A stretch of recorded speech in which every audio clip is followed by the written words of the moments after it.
All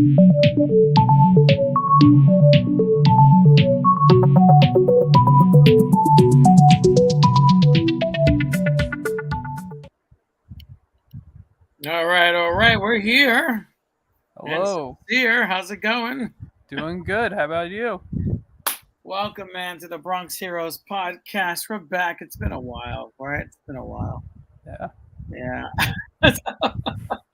How's it going, Michael? Good. Was the last Bronx Heroes the one I was on back in like June or May or whenever we did it? Perhaps. I kind of fell out of the loop for a little bit. It was you, me, and Chris, I think. Yes, that was it. Yeah. Oh my God, back in June. Yeah, it was. Yeah. I'm going to go back to doing weeklies. It just it's been a while. It's been a little hard. You know? I've been I'm the same way. I haven't done a Get in Tune. I'm not going to, for those watching, I had surgery. I'm not going to announce what kind. It's just personal. My friends know and stuff and family, but nothing I had testicular, right? What? Nothing testicular, right? No, nothing like that. But if you guys can hear my voice, if you remember what it sounds like, it has a little, weird sound, and that's from the breathing tube. But I couldn't talk up until about 2 or 3 weeks ago, so I was like at a whisper. I sounded like this the whole time, and it was just very hard on my throat. And Godfather voice. What? Yeah, your Godfather voice. Yeah. And so I couldn't speak, so I haven't been able to do a Get in Tune podcast since I got I went in the hospital, and I was hoping it was going to be part of my recovery to come back out and do, because I enjoy doing the show, talking with people, learning about the projects they're doing, and just art and talking art in general. And I was very upset I couldn't do it, but I'm hoping to bring it back. I want to start last week of August or beginning of September. I'll start, no matter how my voice is. No, it's good. That's good. Yeah, I'm looking forward to it. Thanks. I'll have you on. One of the first guests, man. You'll be on. Bring you back. I feel honored.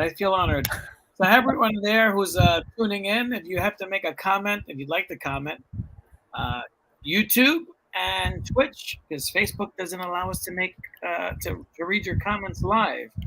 Actually, you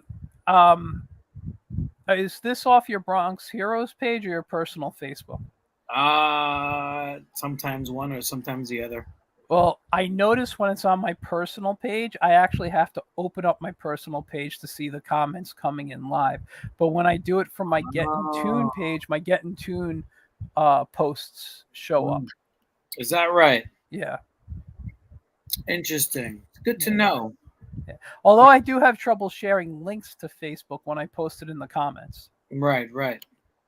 I'll take a look and see what's what over here. Yeah, but don't play it. Just keep the comments going. Just keep the thing going. All right, let me see. Yeah. All right, let me see. All right, I see that Sebastian's here and Omari. How's it going, guys? Yeah, if you want to comment, just go into Twitch or YouTube. So we had some good news today. With all of this headache, with this Kickstarter nonsense, 6 months ago, right? We finally got it together, and we're going to be launching our Kickstarter for Punchline Clown Detective. Now, ironically, I actually have to, at the same time, send a cease and desist to DC again, because they're doing another Punchline book for this September. So I got to hustle on that too. So, I actually grabbed 2 copies. I brought some copies to show, but I brought 2 copies of Volume 2.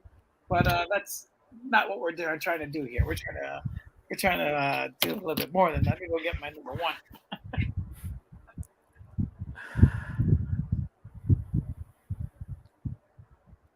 So, we live in the computer age. We're Generation X, right? Yep. We came up with computers and the internet and all that stuff. So, I mean, it's like we should be more savvy at this than we are. But hey, speak for yourself. I'm pretty good. I used to program computers and stuff like that. And it's like if you don't keep up with it, then you just kind of lose. You kind of Yeah. lose. We got to. Let me see if I can see this comment without us getting feedback. Working hard at work. That's great, Omari. I'm glad to hear that. Yeah, it's just like I used to do HTML and all that stuff at the beginning. Oh, that was I hated that stuff. All the coding, but I didn't keep up with it when I went into Cold Fusion and I went into like C plus C, all that other stuff. C++, yeah. C plus plus. I was like, nah, I'm done. You know what? I'll tell you my story real quick. Why I hate programming. When I was in college, this is, I want to say 94. It was my first semester in college, and I took a program. I don't know if you remember Director. Okay. It was before Flash, which is now Adobe Animate. But you were able to program, make presentations. It was before even PowerPoint. PowerPoint came out shortly after Director was out, and all the stuff that you were learning to program and make for presentations. Right.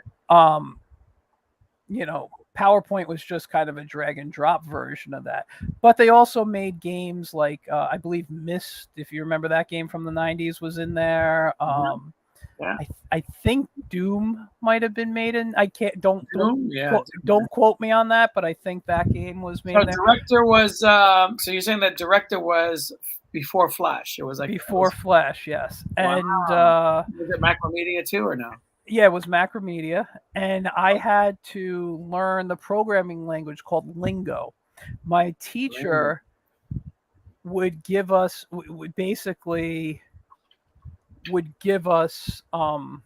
the word I'm looking for? Things to move across the screen or to pop up, and we weren't able to look in the textbook, which was like that thick. Right. It was like we had to memorize certain stuff. So I had to memorize Lingo, and I hated Lingo so much because I had to memorize it, that anytime programming languages came along that I was forced to learn, I just couldn't do it. So I stopped learning programming. Yeah, I wasn't a fan of Flash. I took a course in that. I was really into the 3D animation, the Maya, but I didn't have the money to have the program outside of class. So once the class was over, I couldn't do anything. No, I used my first 3D program was called Infinity. That sounds Infinity, INIFINI-D. And I thought it was a great program. And then there was another one that came out, and I can't remember what it was right now. But what was awesome about it used like vectors to make stuff. So it was like almost like editing in Illustrator. Yeah. So I was like, this is awesome. Yeah. And then that didn't go anywhere. Like that didn't, become big. And then I started playing around with Maya a little bit. I just haven't used it that much anymore. I just use it for lettering. What? Oh, Illustrator. No, and I use it. I use somewhat. I build backgrounds and things when I'm animating in Illustrator, keeping it vector. Some things in Photoshop if I want a bitmap, whatever. But what I ended up doing afterwards, my 3D program, I really knew 3D Max really well. That was my 3D program. Right. 3D Max. Oh yeah. I dabbled with that a little bit. Yeah. Well, it was better in New York. If you worked in New York, which is obviously what I did, Maya was out on the West Coast, being used by like Pixar and all those other companies making cartoons and doing special effects. In here, you could get jobs, even though I didn't do it for this. I did it for other stuff, but it was very big with architecture firms, 3D Max, because they would use what was the Autodesk one? I can't think. Whatever they would build. Which one? Ray gun? Or no. It was an Autodesk mud thing. Mud No. something. No. I think it begins with Mudbox? an A. I thought it began with an A. There's But it was a building. The architects used it to build their plans. Oh yeah, I know what you're talking about. Yeah. Then AutoCAD. That's great. That's right. And then what would happen is you bring it into 3D Max, and all those splines that you made, that's what they call the lines. They call them splines. So whatever you had that was a flat piece, you could you can extrude them in 3D Max and make them 3D. Mm. So you're able to.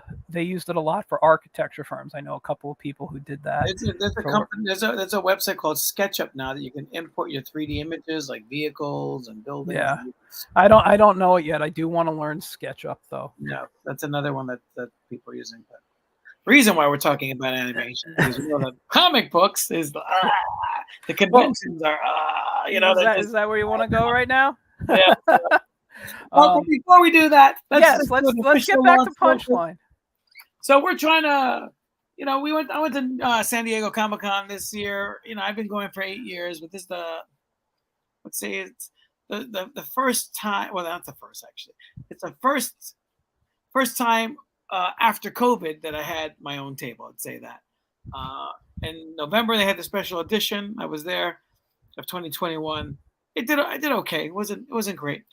And before that, we used to do the Women in Comics table and split the table with West Coast ladies and stuff. So, and I did so then as well. So I was just thinking, hey, I got all these new books. Let's try to promote it to the West Coast, make some money. Didn't happen.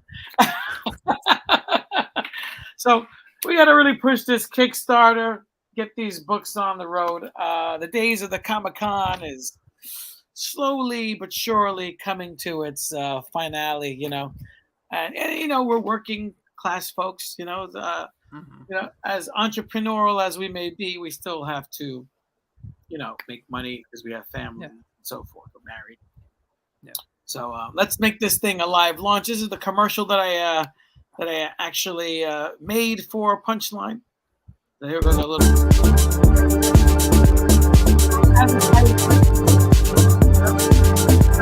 Kickstarter originally protected it because they were completed a guy who made $2 million in 48 hours started this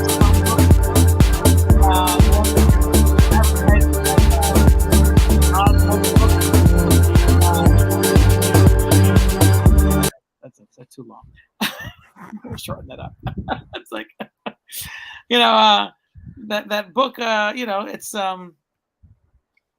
it was already done and ready to go, and it got accepted, and he made $2 million in literally like a day, right? So it was you're talking about what's his name, Eric? Yeah, I don't know his name. But yeah, he's the talk of the town apparently. Yeah. So, and I'm just like, wow, that's pretty cool. But the guy had a book ready to go. So did I. I was rejected. He was. I don't know. Well, from what I understand, I think I read an article about him that he funded the whole thing out of pocket first, and I believe he paid something like, was it $200,000 or something like that? Oh, really? Maybe 20 grand. I don't know. I forgot the number. It could be 2,200, like something like that. But he paid everything out of pocket. He paid all the artists. He paid all that stuff. Now this is going to cover, from what I understand, it was to cover printing costs and to, I guess, get his money back maybe from what he already spent. That makes sense. Yeah. Well, that's what we do anyway, right? That's what we do.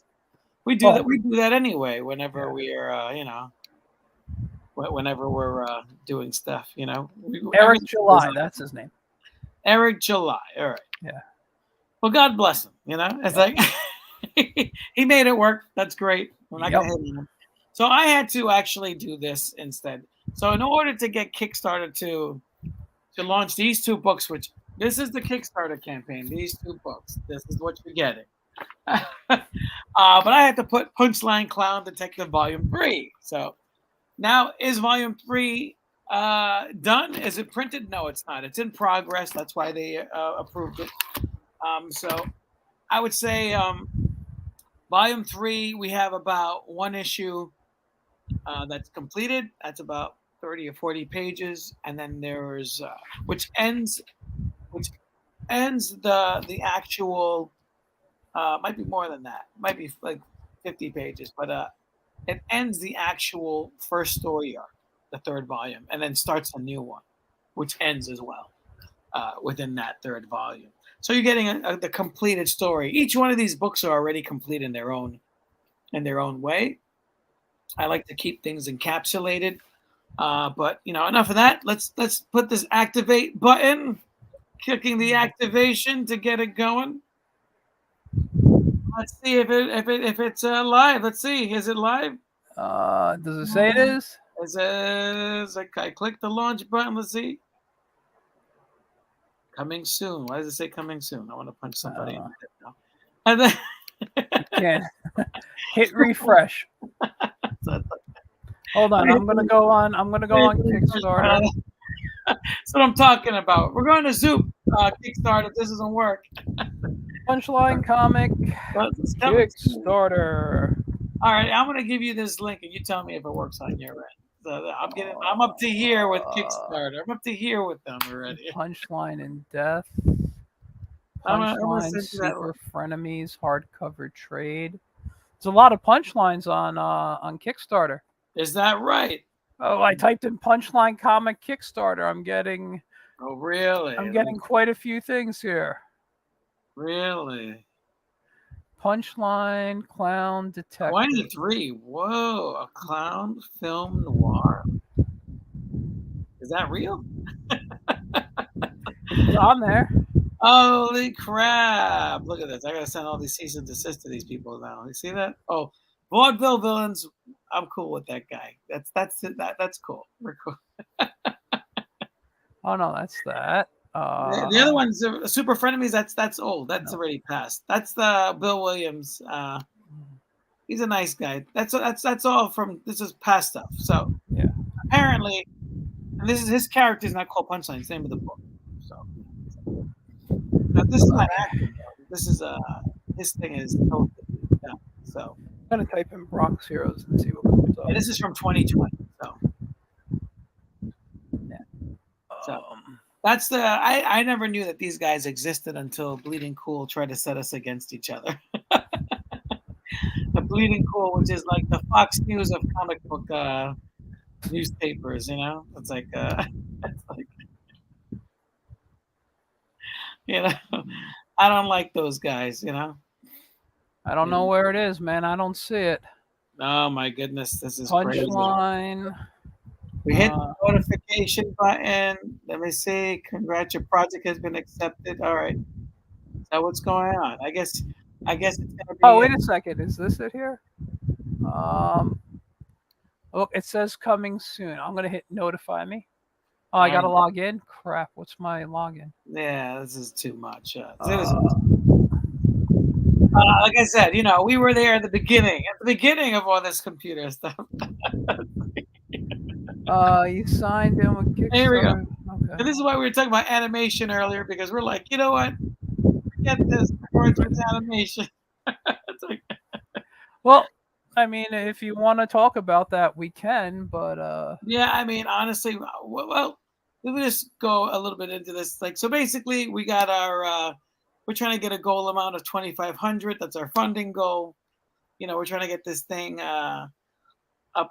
up and running. I don't know what's next to do for this thing. I mean, I'm clicking this thing. This is the URL. We got it says it's activated. So one person's following the project. I guess that's you. Oh, that's me. Yes. So it's activated. I guess maybe it needs a 24-hour kick. I don't know. I don't know how that works. I don't know either. Okay, just coming. So maybe the survey. When should I? So we have a lot of cool stuff anyway. I mean, we have a lot of. We have the Punchline books, obviously. If you don't want to, So basically, you're supporting the creation of the third one, but you're actually buying this. One of the options is to buy the third book if you want it. It's not necessary, because it won't come out till 2023. But these are ready to deliver. These are ready for you. We got volume 1. We got volume 2. We also have our Bronx Heroes T-shirts, which you can find on our website. And we also have the poster prints. So we have this Punchline poster print of the first issue cover. So we got that. Why don't you zoom in? Maybe I make that bigger, right? Make yourself bigger. Yeah, I'll do that. How do you make this? Just get rid of this Punchline, this Kickstarter window. So we got So this is the prints. We have these printouts here. These beautiful prints. They're great looking, you know. Maybe I can make it bigger. Let's see. Oh, get Wrong that up. one. Get that one. Is that it? There we go. Yeah. So we got these nice prints of Punchline. You know, the cover of the first book. It's a great story. And, you know, I think 2023 is probably going to be my last hurrah for comics. I'm going to try to get about 15 or 20 titles that need to go out after that's done. I'm going to be trying to do mostly these types of launches, comic conventions. I'm going to die down a lot. The Bronx Hero Show. We do have a Bronx Hero Show coming out on October 27th, the Halloween weekend. We're going to start promoting that next month. Is that a Friday and Saturday, or it's going to be the Saturday? The Saturday is the 20th? I thought that was the. Hold on, I'm just looking real quick. Yeah, it's the Saturday of Halloween weekend. We're going to do a little cosplay. Oh, that's you're going up against Incredicon, man. Incredicon. Yeah. He has a show that day too. I believe it is the 29th. When's the 29th? That's a Sunday, though, right? That's the Saturday. The 30th is. I'm looking in October. You said, right? October, yeah. Yeah. Well, I told him about it. I don't know why he's putting a show up against me. That's it, Mike. That's it. We're going to war. It's okay. I don't book a Incredicon anymore. Like in the sense where I don't really. I let Mike handle the show, so I don't. I know that was not for you. That's for Lopez. It's okay. I'm letting. I know.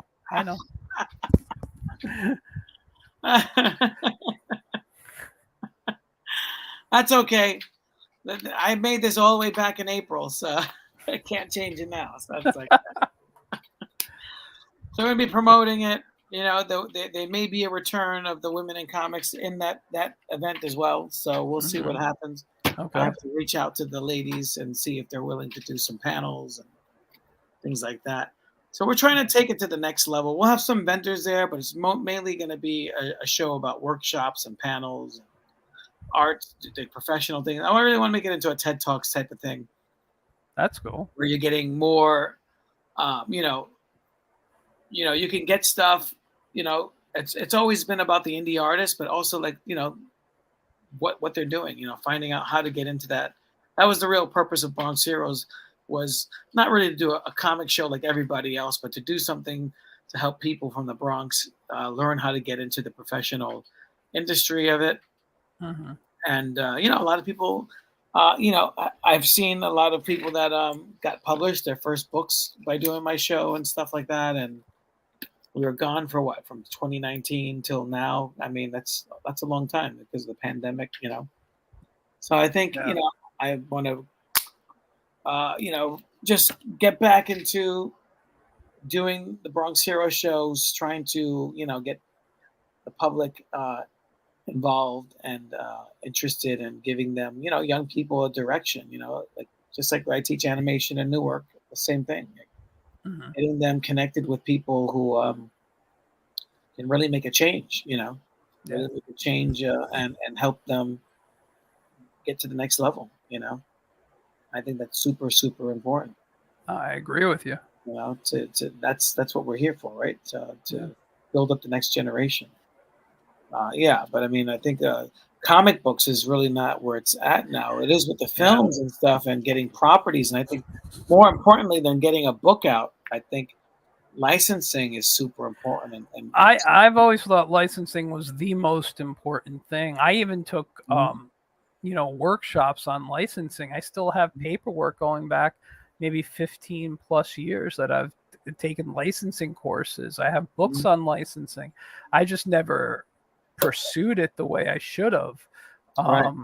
But I would like to, you know, that's something I'd like to start doing. I was going to start off very slow years ago. I built up some products and I was going to do like the stationary show that was happening at the Japs. I don't even know if they still have that show, but it was like, you know, and I would have done the licensing show, but now it's only in Vegas. It used to be in New York or Vegas. You know, you'd switch off every year. But but now I'm not. Exactly. I'm not ready with what I'm doing now. I'm not ready to license yet. Right.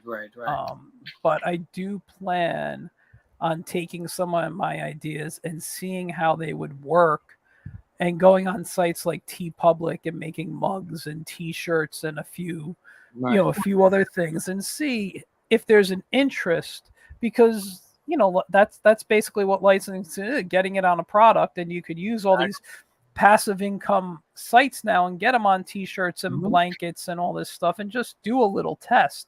Exactly. You don't even need the big companies anymore. The thing is, though, if you want to get in stores like Target or Walmart, which, by the way, if you get into Target or Walmart, you never need to work again. The royalties you're paid, because those two companies are international. Exactly. They're like in every country. So what you'll find in one Target, you'll find all over the world, basically. So like if you get a mug and the mug has a heart on it and it has a little weird design and they like it, and it gets put into Texas and it gets put into New York, it's going to get put into China. It's going to get put into, Italy or wherever else there's another Target. You know what I mean? Like that's where it's going to go. Right. And Exactly. yeah, and it's, you're basically guaranteed to sell when it's some stuff like that. So Absolutely. And to me, I've always looked abroad to Asia for marketing and stuff. Learning the language is very important.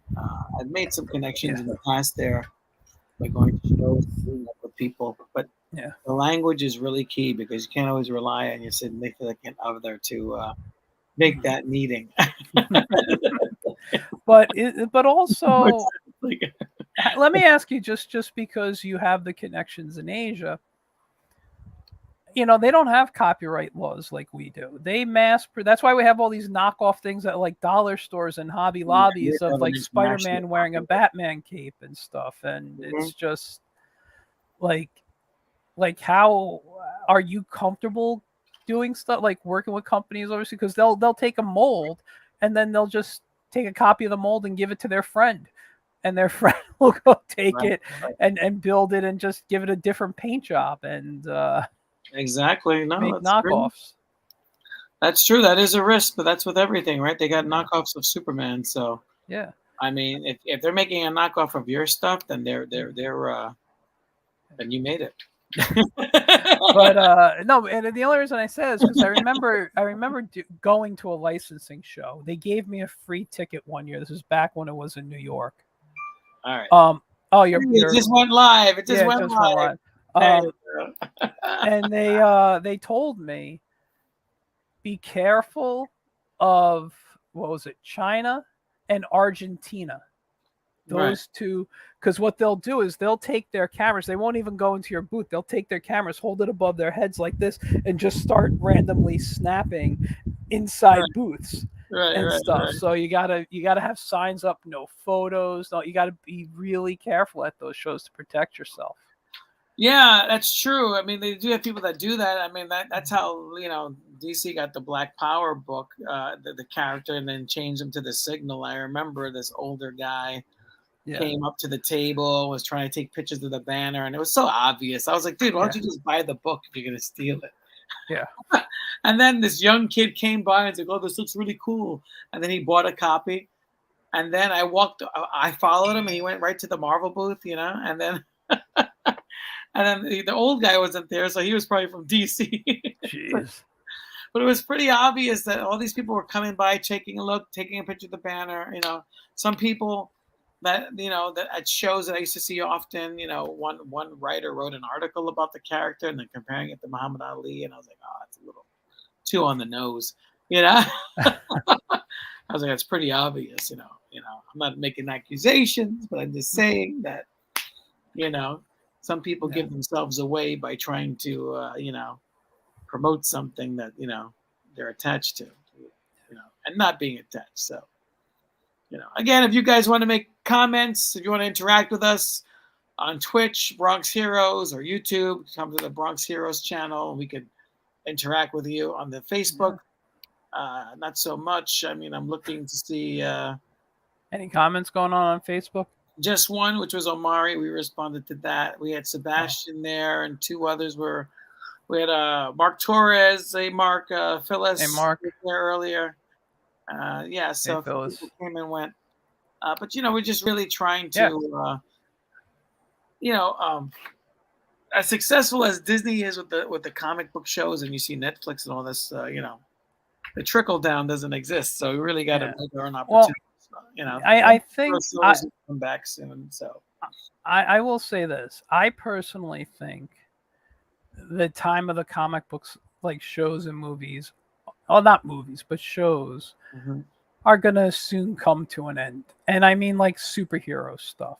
Well, I said I that 10 years ago, and it's only gotten bigger. So no, but you know what? I'll tell you what I I think. don't think it's going to go away. No, it's not going to go away. It'll never go away. I mean, we can go to old movie serials and see Captain America and Dick Right. Tracy and Captain Marvel and all these Or things even back John then. Ritter and Some Kind of Hero, right? Oh, that's a good movie. But no, but what I'm saying is it's oversaturated. People are going into comics now just to, or at least have been, to try to just get like movie deals. They think it's the quickest way. Right, And exactly. it's, but like, all this stuff that everyone says is great that Marvel's doing hasn't really been that great. All right. No, Even Moon Knight, which I liked Moon Knight, it wasn't a great show. Yeah, so. It wasn't a great show. But yeah. I honestly was waiting for it to get started. I was like, when is this going to happen? When is this thing? Yeah. But here's the thing. You remember when, what was it? Avengers, Endgame was the first. Infinity War came out, right? Yeah. And there was that scene. Infinite nonsense, but yeah. But there was that scene where Captain America appears and the train passes and all of a sudden he appears and the audience just erupted in cheers. Right. Yeah. They haven't done anything, whether it's in a show or a movie, that has happened since then. Right. To make us love characters that when we see them show up somewhere else, we're going to cheer for them. Right. The latest Doctor Strange movie was crap. Didn't like it? What? You didn't like the last? No, and I didn't like it at all. I thought it was a terrible movie. I like Doctor Strange. What happened to the Vision? Because she was so crazy about the Vision, then she's like, forget him. Yeah, but you see, here's the thing. And for those who are watching, I am a big fan of magic characters. Dr. Fate is my all-time favorite magic user. He's one of my top favorite DC characters. If I was to pull stuff off, like I could just look, there's a Chris Geruso Dr. Fate. Okay. I have Dr. Fate. I don't know where it is right now. I just have to put it back up. But I have a Dr. Fate from Fred Hembeck. I have a Dr. Fate he's my go-to commission piece. I love Dr. Fate. In Marvel, I really enjoy Doctor Strange, although my favorite character is Quasar, and you'll never see anything with Quasar. But Quasar was a good character. He was a fantastic character, but they could have brought him in instead of Captain Marvel, and maybe people would have actually enjoyed a movie. Exactly. And they had the ability to. They had the ability to, because he was part of S.H.I.E.L.D. before he put the quantum bands on. He was part of S.H.I.E.L.D. And during the attack on New York, he could have been on the helicarrier. Helicarrier is getting messed up. What happens? He puts on the quantum bands. He could have been the guy to save. Exactly. To save Tony and to kind of show, look, somebody's here. I know it would have been too early in the story to do that, but exactly. But I'm just saying it could have worked.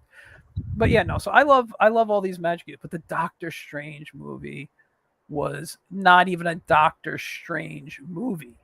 Right. It was just bad. And this idea that they did for the fans, and they brought in Professor X coming in on his floating chair and stuff, and bringing in Mr. Fantastic and all this stuff that could have been so good. Cheese, just freaking cheese, man. It was terrible. And I haven't even watched the Miss Marvel show. I have no interest in it. She-Hulk is actually pretty good. I gotta say, it was up there with Spider-Man and. But Shazam and all that. She-Hulk is not impressing me, and I it's love not She-Hulk. it's not even the Even if computer it's graphics. crap, I gotta watch it because I'm a big She-Hulk fan. I love She-Hulk. I got I my do. own She-Hulk custom over there. You know, it's like, Yeah. No, listen, I love She-Hulk. I do. And and it's not even the whole idea of the computer graphics on her just kind of being cheesy. I'm not impressed. right, right, I'm right, not, right. same thing's going on with Star Wars for me. I watched the Obi-Wan Kenobi. I'm like, eh. And he's like one of my favorite characters. Yeah, yeah, You exactly. know, and I'm not even just talking. You didn't like the Kenobi? Kenobi But you was didn't, okay. you didn't get the Rocky arc where he loses the first round and comes back the second. You didn't get that. But Yeah, it was really Rocky 2, not Rocky. yeah, Rocky. Well, no, it was Rocky 2. You're right. Rocky 2. Yeah, but I mean, we can talk about any of those shows. Mandalorian, Yeah, it's so many okay. people. Book Yeah, of Boba Fett. I like the Book of Boba Fett better than Mandalorian. I think the only thing that Well, keeps but Book Mandalorian of more Boba popular Fett is the Green Booklet. had 2 episodes that was basically the Mandalorian. You know, they did 2 episodes of the Mandalorian in there basically. Yeah, exactly. It's like why even have a show about Boba Fett? You didn't even use them for 2 or the characters for 2 whole Maybe he episodes. was filming. Maybe he was shooting Aquaman 2 because he's probably in that too. Again, you know, you never know. But Conflict it's of just schedules. They this. have the same actors doing everything. You know. Is he going to play Amber Heard's character now since they're getting rid No, of he's her? Aquaman's father. You forgot? Yeah. Oh, you're right. I did forget that. Yeah, he's Aquaman's It's father. been a while since I It's been watched a him. while. I But like that's the the thing. actor. I think he's really good. I thought it was a good matchup. And as Was much who? as people can, I mean, I wasn't crazy about the Aquaman kid story when he's in the aquarium. I thought that was corny. But aside from that, I like the Aquaman movie, just minus the cheesy parts. You know. Yeah, I thought that was a good movie. I like Aquaman as a character. You know, I remember Mm. talking to someone. I forgot who it was, but they're like, because everyone makes fun of Aquaman. I said, no, I've always loved Aquaman. When I was a little kid, and I go swimming in my parents' pool, Mhm. I didn't play Submariner. I was Aquaman. Exactly. I So was Mariner was like, Aquaman. he's actually came before Spock, but he was like another Spock. You know, it's like But I mean, Spock's Sub, cool, but he's kind of cold and distant. yeah, Nobody really wants to be Spock. You know, exactly. like But yeah, it's just not. you know. It's too much. They're just putting way too much out. They're telling us all this stuff, like all the announcement at Disney that for I'm not Disney at San Diego that like Marvel did.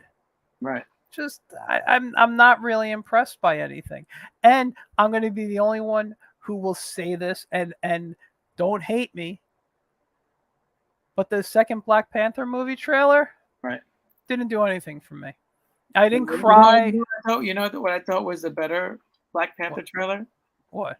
The Viola Davis movie. The I was like, that's Black Panther. Uh, Let me. this kid, what's his name? The kid that played Finnegan, the actor, I forget his name. I was like, he is Black Panther. They should recast him as Black Panther. Well, that's the thing. Like, listen, Chadwick That should be Boseman. like, that should be like the zero, like the history background of that movie. If I'm like when I'm looking at that trailer, what was it called? The Woman King or something like that? I Female. don't remember. I know what you're talking about, though. When I watched that movie, I'm like, that's T'Chaka. That's T'Challa's father. That's that. Yeah. Movie. You know what I'm saying? Yeah. I was like, that movie looks more exciting. I mean, I like the Black Panther trailer. Don't get me wrong, but I saw that movie and I was like, I want to watch that movie. It gets you hyped. It gets you really excited. You know. So I was. Like, I'll have to rewatch it again. But my thing with Black Panther is, I'm sorry. Listen, Chadwick Boseman was a fantastic actor. Yeah, he was great in the role, but I don't feel that he got. I don't feel that the first Black Panther movie was really about him, and I don't feel his story arc is done yet. I was one of the people who said he should have been recasted instead of just already passing the torch over. Yeah. Know? They're gonna do this multiverse thing. I'm sure they're gonna have some other actor play him later. Hopefully. I mean, it's just like because I like Black Panther. I do. And I'm not just talking the movie. I'm talking the comic character.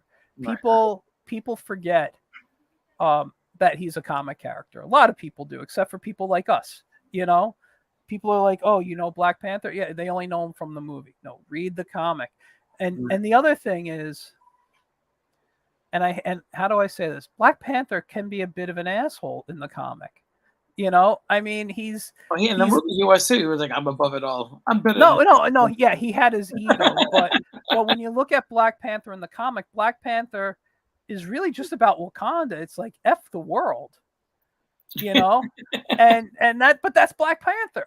Well, that's Don McGregor was the one that gave him that focus, which I thought was good at the time, because they weren't really doing much with the character. Let's face it. I mean, Marvel, with the history of Black Panther's been around since Kirby. And I think before Don McGregor, Kirby was the only one that gave that character love and attention. And then after Don McGregor, nobody really paid attention to it until Marvel Knights? You're talking about like a 30-year hiatus where he's just appearing as a side character. He was just in the shuffle of all these characters. And then when Hudlin took over, that was amazing.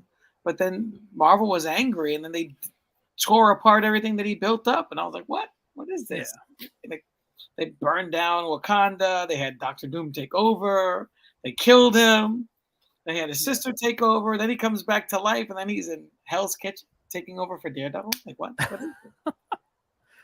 And they drew like Year One. I was like, this is crap. They've never respected the character, Marvel. And frankly, I'm surprised that Disney's respected the but that's this point. But that's the I'm sorry, I just have to send this text here.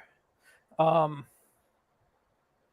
was I going to say? But that's the issue with Marvel. That's the issue with a lot of companies. They don't treat the characters the way they should be treated. Look at Black Lightning. Same thing.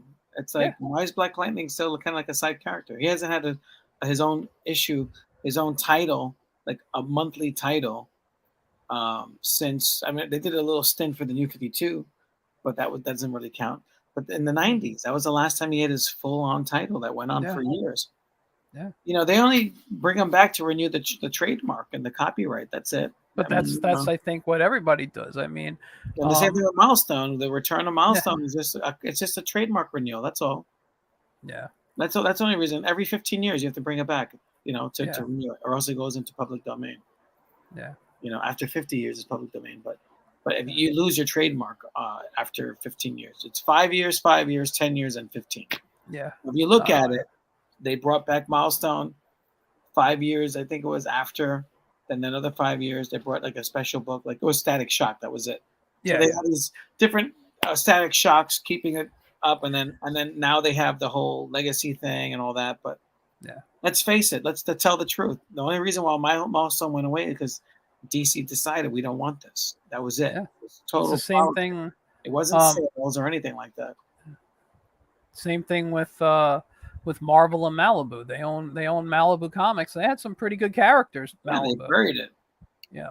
And it doesn't make sense because Malibu was a competitor with their books. Yeah. And they buy it out and then bury it. It's like, they tried to use the characters at one point for like some story that didn't work or whatever. It was a bad story, and then they gave up on it. They just they don't know what they're doing. That's the problem, But that it's here's the thing. It's not that I don't think they know. Well, they don't. But they have their own characters. They know how to put out books, but they don't know what they're doing. They don't know how to keep it. Well, no. I mean, like when you're talking about things like how with Milestone or Malibu that are owned by other companies now, the problem is they have their flagship characters. These Marvel and DC. They don't want other characters taking over the spot of Superman or Spider-Man or Batman. They want to keep those characters in the forefront. Right. When other characters could, fix things maybe for them. Right. There's so much like, okay. Hollywood's stupid too. It's just like, they're like, oh, we're going to make a Black Superman movie. Why? Why don't you just do Milestone? Why don't you make a Milestone movie? I mean, Icon's such a great character. Static Shock, Icon. I mean, come on. Those guys would have been great. But just like a whole universe movie of Milestone characters. So I was like, hello. I mean, It's like they're You know, dumb. These people I are got dumb. They have all these properties and they don't know what to do with them.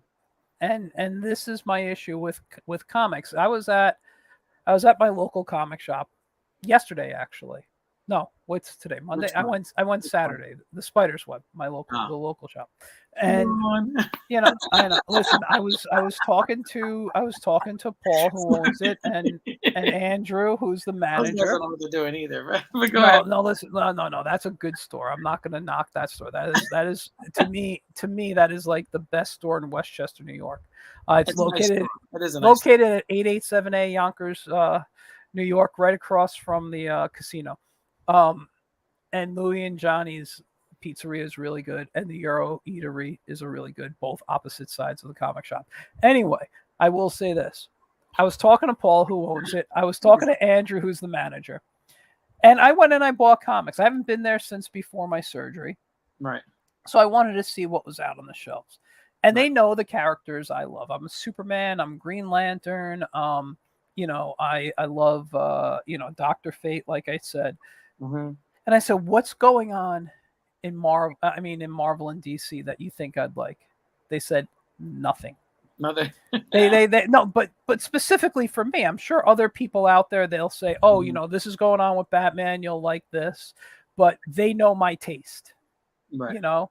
And there was one DC book I wanted to buy, but I spent a little more than I should have, so I said I'll come back and get it, next week. And it was a Superman um Space Age, I think it was called, story, and Mike Allred illustrated it. And I'm actually a big Allred fan, so I wanted to check it out. But Right. they were like, you want to look at the independents, and I'll show you a couple of things that I purchased.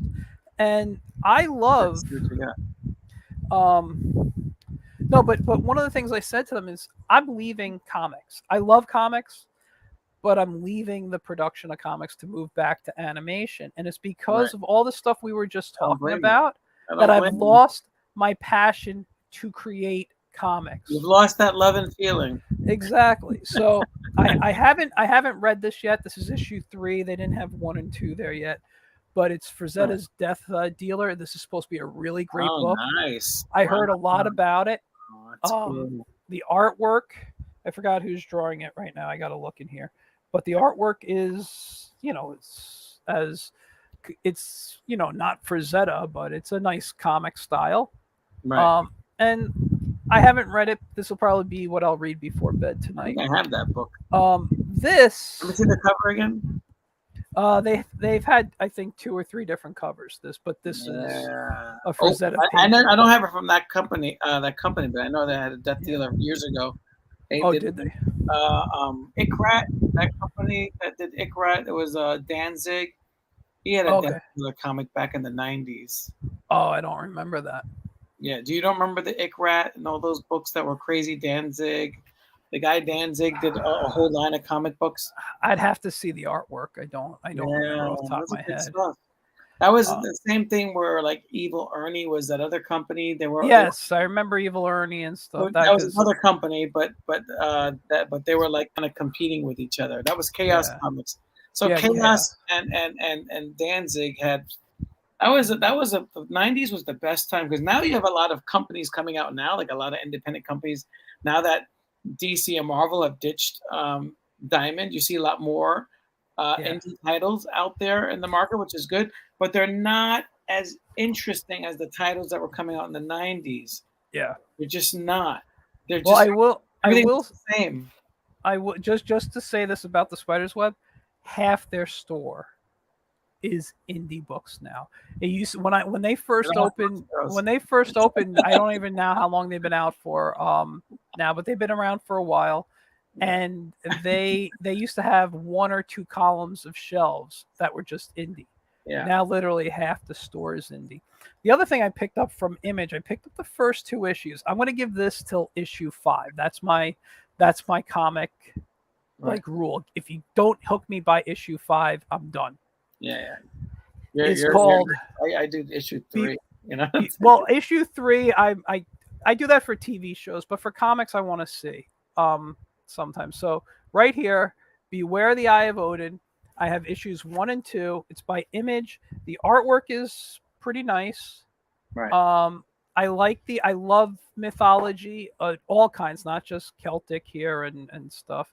Or no, the same was this is this would be Celtic. You see that cover? Nordic That and looks stuff. cool. Yeah, Is that? and, It's Image. That's not the Walt Simonson one that was doing Ragnarok. no. Different. Yeah, different. But I will say this: I read the first 2 issues. I Mhm. felt they were a little slow moving. Mhm. I'm hoping by issue 3 it picks up, but I think that's why on this one I'm going to give it to issue 5. Right. I think I'm going to need to get into 5 issues to really get hooked on this. And one of the things I told the guys at the store is I hope that I pick up books that I could become passionate about, that I could have a pull list for again. Right. I haven't found books that do that yet. I even picked up, you'll know this one here, Red Man. Redman. Was that Japanese? He's from Ultraman.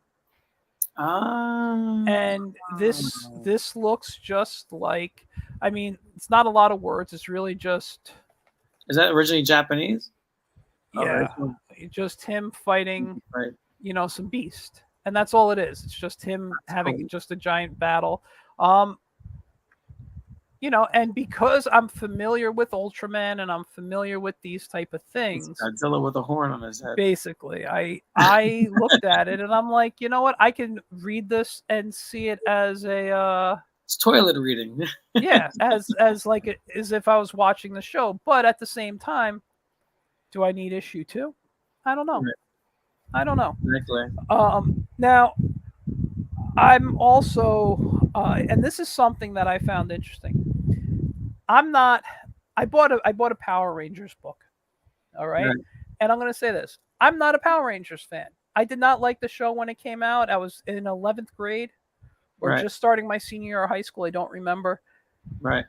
I thought it was dumb. I'm like, this is very kiddie. I don't, even though I know about the Super Sentai stuff, and I like that type of stuff, it just didn't fit for me at my age level and everything. I did only watch one of the series. Right. And that was because it was on, back in college, it was on Disney XD. It was Power Rangers in space. And it was on at like 3, 4 o'clock in the morning. So like I'd be doing work and I'd just be up, and whatever show I watched on Disney XD would end and that would be on, and I would just kind of work through. So I got into Power Rangers in space, although I never really paid too much attention to it. But I'm like, you know what? I need something different in my life. Let me see. And I remember they had a story that was going on in the comic industry about a year or 2 ago. I'm sorry if my fan is blowing in here. That's fine. And it was called Shattered Grid. It's basically a story. Ribs? Grid, Grid. And basically the storyline is Tommy, it was Green Ranger or White Ranger, whatever the hell he is at the time in this storyline, ends up. Yeah, he was, but I don't know in the comic. I never read it.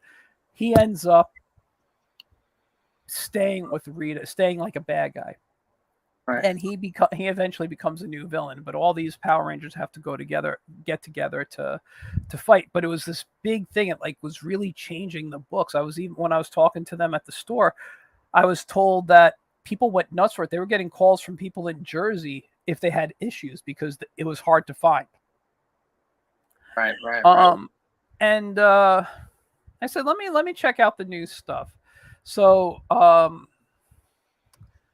do you say it? Ryan, is it Parrot or whatever? And then Francesco, is this Mortino? I'm terrible with names, but they're writing this. Parrot, maybe. This is the new stuff. Probably Perot, which is French. Yeah. This is the new stuff that happened after Shattered Grid. So what's going on in the comic right now? This is the first like 4 issues here. So I just started reading it, and they're up to issue like 22 or something. So I'm not far behind. I could catch up if I really want, but I'm enjoying this.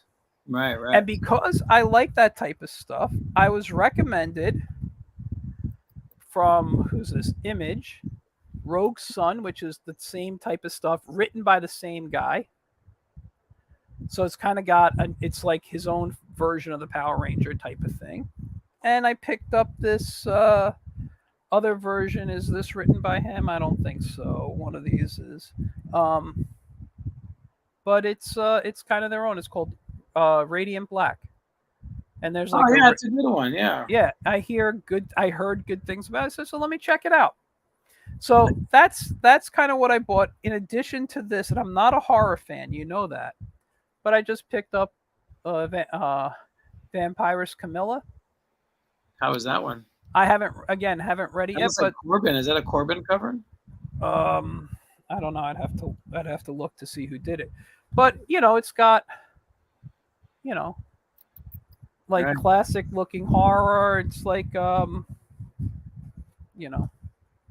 there and stuff. So it's it's pretty nice stuff in here, and you want to get into the horror stuff more. I wanted to write a horror. I haven't done it yet. I started with the Poe one a little bit, and then I wrote 4 issues. I only published one of the 4 because I didn't like the format that was available. I finally found a printer that'll print horizontally, but I want to print it all as one volume, so I have to get back to that. But I got to finish first, And then of course, just to promote real quick, there's this book, the Zorro. There you go. Zorro Exploits. That's right. Found on. That's a thick book. Wow. Bold Venture Press. Very awesome. It's a $20 book. You can get it on Amazon, Bold Venture Press, called Zorro's Exploits. And I'm sorry to interrupt, but I need to promote this. Let's go for it. I got to illustrate. You should post on Latinos in Comics, my site there. Me and Sebastian have the Latinos in Comics. You should definitely post that so people would pick it up. But I'm not Latino. Zorro's Latino. I understand. But anyway, don't go all woke on me, Gracia. You could write whatever you want. You don't have to. I know. It's just like when I did the Latinos in Comics, right? The show. Yeah. Just like a lot of Black characters have been created by Jews, you had a lot of Hispanic characters that are created by Jews and Black creators and drawn by Black artists. Yeah. And Stephen Harris drew Aztec, and I had a lot of his work at that show. And it wasn't just Latinos; it was anybody that worked on any of those characters and stuff. Yeah, and highlighting those, even people who appreciate it. So we have a little, you're Italian, Yeah. I think that's Latin. You speak Latin. It's like it's the mother language, right? So I mean, But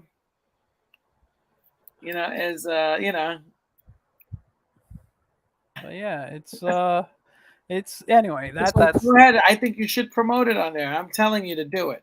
All right, send me a link to it. I'll moderators on there. Send me a link to it, and I'll post.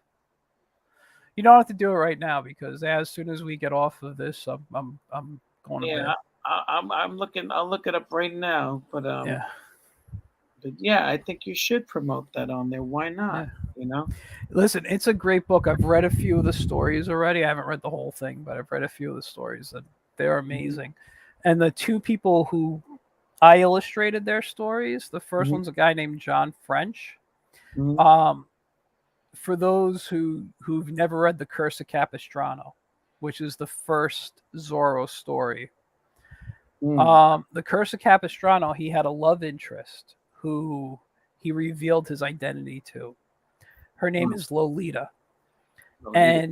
But because of the connotation that the word Lolita got, they stopped using her as a character.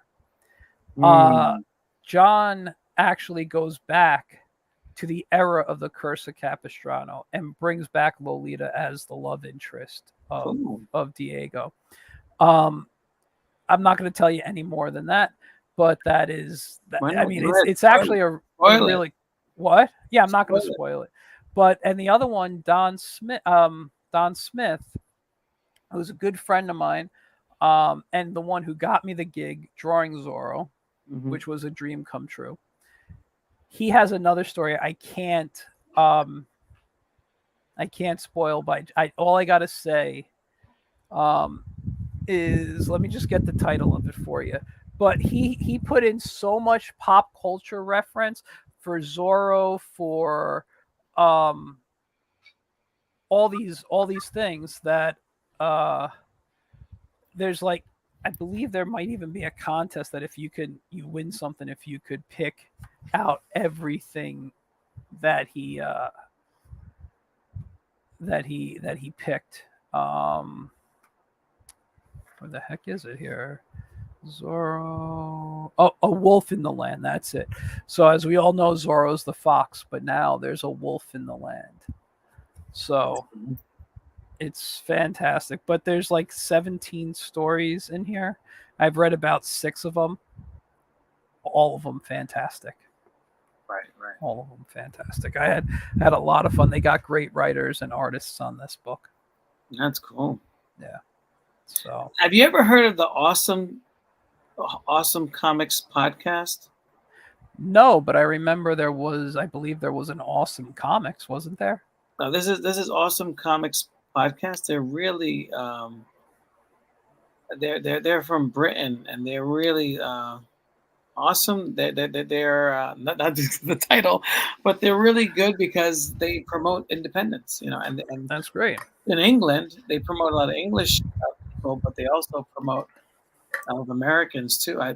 There's a little section there. I mean, you could throw your book up there, and they'll do a little review for it. Well, they should. You should put your Punchline up there. Have them promote you. Yeah, I did already. Oh. Awesome Comic Pod. I'll have to look them up. I'm always looking for new podcasts to listen to. Exactly. So. Yeah, they're really good, and they're funny as hell. They have a lot of profanity in it. But the people who interview is really good too. It's like, the Brits, they like to curse a lot. Yeah, no, I'm fine with. Listen, they don't have hang-ups like Americans. Listen, the only reason I try to keep my podcast clean is no, that was not a jab. That wasn't a jab. No. I'm not saying it's because I try to do this when I'm on air is to be clean, is because I know I have fans who are kids, because my work is kid friendly. Right. That's it. If I wasn't doing that, and I was drawing horror or I was drawing whatever, I'd be cursing up a storm, because that's how I normally talk. Right. And I was the first one to curse on your podcast tonight. So, it happens. You beat me? Is that what you're trying to tell me? Yeah. But believe me, listen, I can get British cursing if I need to. I could get into that very quickly. I'm a big fan of British TV and British humor. I think they're really nice guys. They actually did a review on my Poe book years ago, and the guy bought it. He was nice. He bought everything at my table, and then he actually gave me a mention. That's nice. And I thought that was pretty cool. That was like way back in 2011, I think. Wow. I don't remember. I haven't done a New York Comic Con in a long time. I haven't either. They constantly reject my tables. It's just like I gotta say, I'm not going to New York Comic Con this year. I don't care about it. I feel the same way, but honestly, I would love to promote my stuff there, but I feel like they're like Mutant Point, like just like San Diego. They're too big. It's when you have shows like San Diego and New York Comic Con, and this might even go for MegaCon, but I've never been to it. And I'd like to, because it's in Florida and I like Florida. But you stop being a comic show once you reach a certain level, and you become a pop culture con. You become a cosplay con. You're not, comics are just there. People need to remember, and this is the honest to God truth. Comic cons are flea markets. That's it. They are. It's a freaking flea market. It's an overpriced flea market. Where it specializes in one particular type of genre, or at least they did. Right. They don't do that anymore, and it's sad. I miss the Comic Cons I started going to Comic Cons, I forget what year, but it was in the 90s. It was early 90s. And it was before, like, the biggest celebrity to see there was like Lou Ferrigno, and that's because he lived in New York and he just showed up to places, you know. Mm-hmm. And listen, he was an awesome dude. I always enjoyed my conversations with him. Mm-hmm. You know, anytime you went to Big Apple Comic Con, remember when they were in the church basement? Like, Lou was always there, but he was the biggest celebrity. And occasionally you'll see somebody. I think he just recently passed away in the last year or so. You'd see somebody like Larry Storch, Right. you know, Right. over there, like old TV actors and things, and you weren't seeing, you know, Chris Pratt appearing and then sitting there and signing autographs, or voice actors. And again, I have nothing against voice actors. By the way, I'm doing a lot of animation now, so I need people to voice act for me for low cost. And when I say low cost, I mean absolutely crap money, meaning Exactly. nothing right now. But I like to pay. I wish I could, but right now I'm just trying to rebuild some stuff so I can make some money and get money for the people who help me. Exactly. Anyway, like, remember when comics shows didn't even really have toys there? You might Right. have one or two Exactly. tables. It was just rows and rows of back issues and artists and writers. That's all it was. I used to do conventions when I was a very young teenager. I was a vendor selling comics. Me and my cousin. He used to do a flea market in the Bronx on Arlington Avenue under the 2 train Okay. one summer, and he was selling brand new books. I think it was from Mile High. I don't remember. I don't think it was Diamond. I don't know if Diamond was in the 80s. It must have been Mile High or somebody else that was distributing the books. That's when Secret Wars. That was the summer of Secret Wars, and we were selling books. I was like a little kid. That was like 1984. I was at maybe 12, 13. And then we were selling stuff there. And then after that, he did that for a while. It died down like in the winter because he was trying to get money for college. And then we did a show in Virginia, in Crystal City. And I remember that we were selling mostly his books, and I had a few of my books. And we were just selling comics, our own collection comics, And he had all these, because he did his own, because the flea market, like you said, comic book stores, a flea market. He had all that overstock in the 90s when I was a little older. I was probably like 17, and we're trying to sell all that overstock from the 80s. Now that shit's worth a lot of money. He doesn't even know about it because he doesn't collect for a long time. Yeah. We had tons and tons of these issues from the 80s that were big. And I remember David, who did year one, was sitting across from us. Who was sitting across from you? What's his name? David. The guy who did year one. Okay, I know who you're talking about. The artist. And I grabbed the book off the table and had him sign it. And he didn't even charge me anything. It was free. Admission was $2 into this show. And I grabbed it off my table, and then my cousin, like I said, hey, look, I got him to sign it. My cousin's such a nimrod. He was just like, why'd you let him write on the book for? You just cheapened the value of it. I was like, idiot. He's the artist. I said, now you can sell it for more, you moron. Jeez. And he was like, I don't want it now because it's written on. You got to give me, that was my book. You got to trade me with some of my books. And I traded him for it. Yeah. Wow. I don't know what happened to that book now. I don't have it anymore. Yeah. But that was my very first signed comic book, was by an artist, was year one. Wow. But because my knucklehead cousin thought that that the guy ruined the book. It just shows you like how we've come a long way from. Like it's like I was just doing San Diego Con with Texiera, and he was signing and drawing on these with these deco like markers, on the comic book.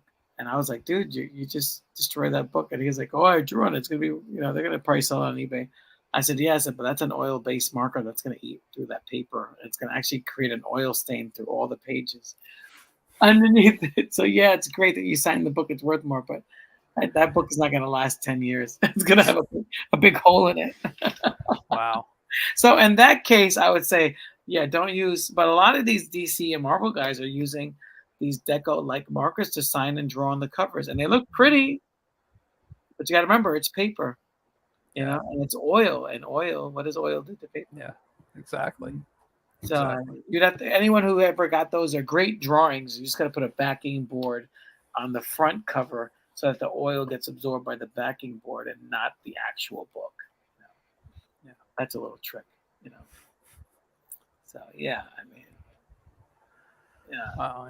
I don't use those to sign, but then again, I haven't really signed it in I don't know how long. So actually, I signed the Zorro book the other day, but exactly, I haven't signed anything in a while. I don't exactly. know, man. I don't know. It's a Yeah, crazy, crazy business.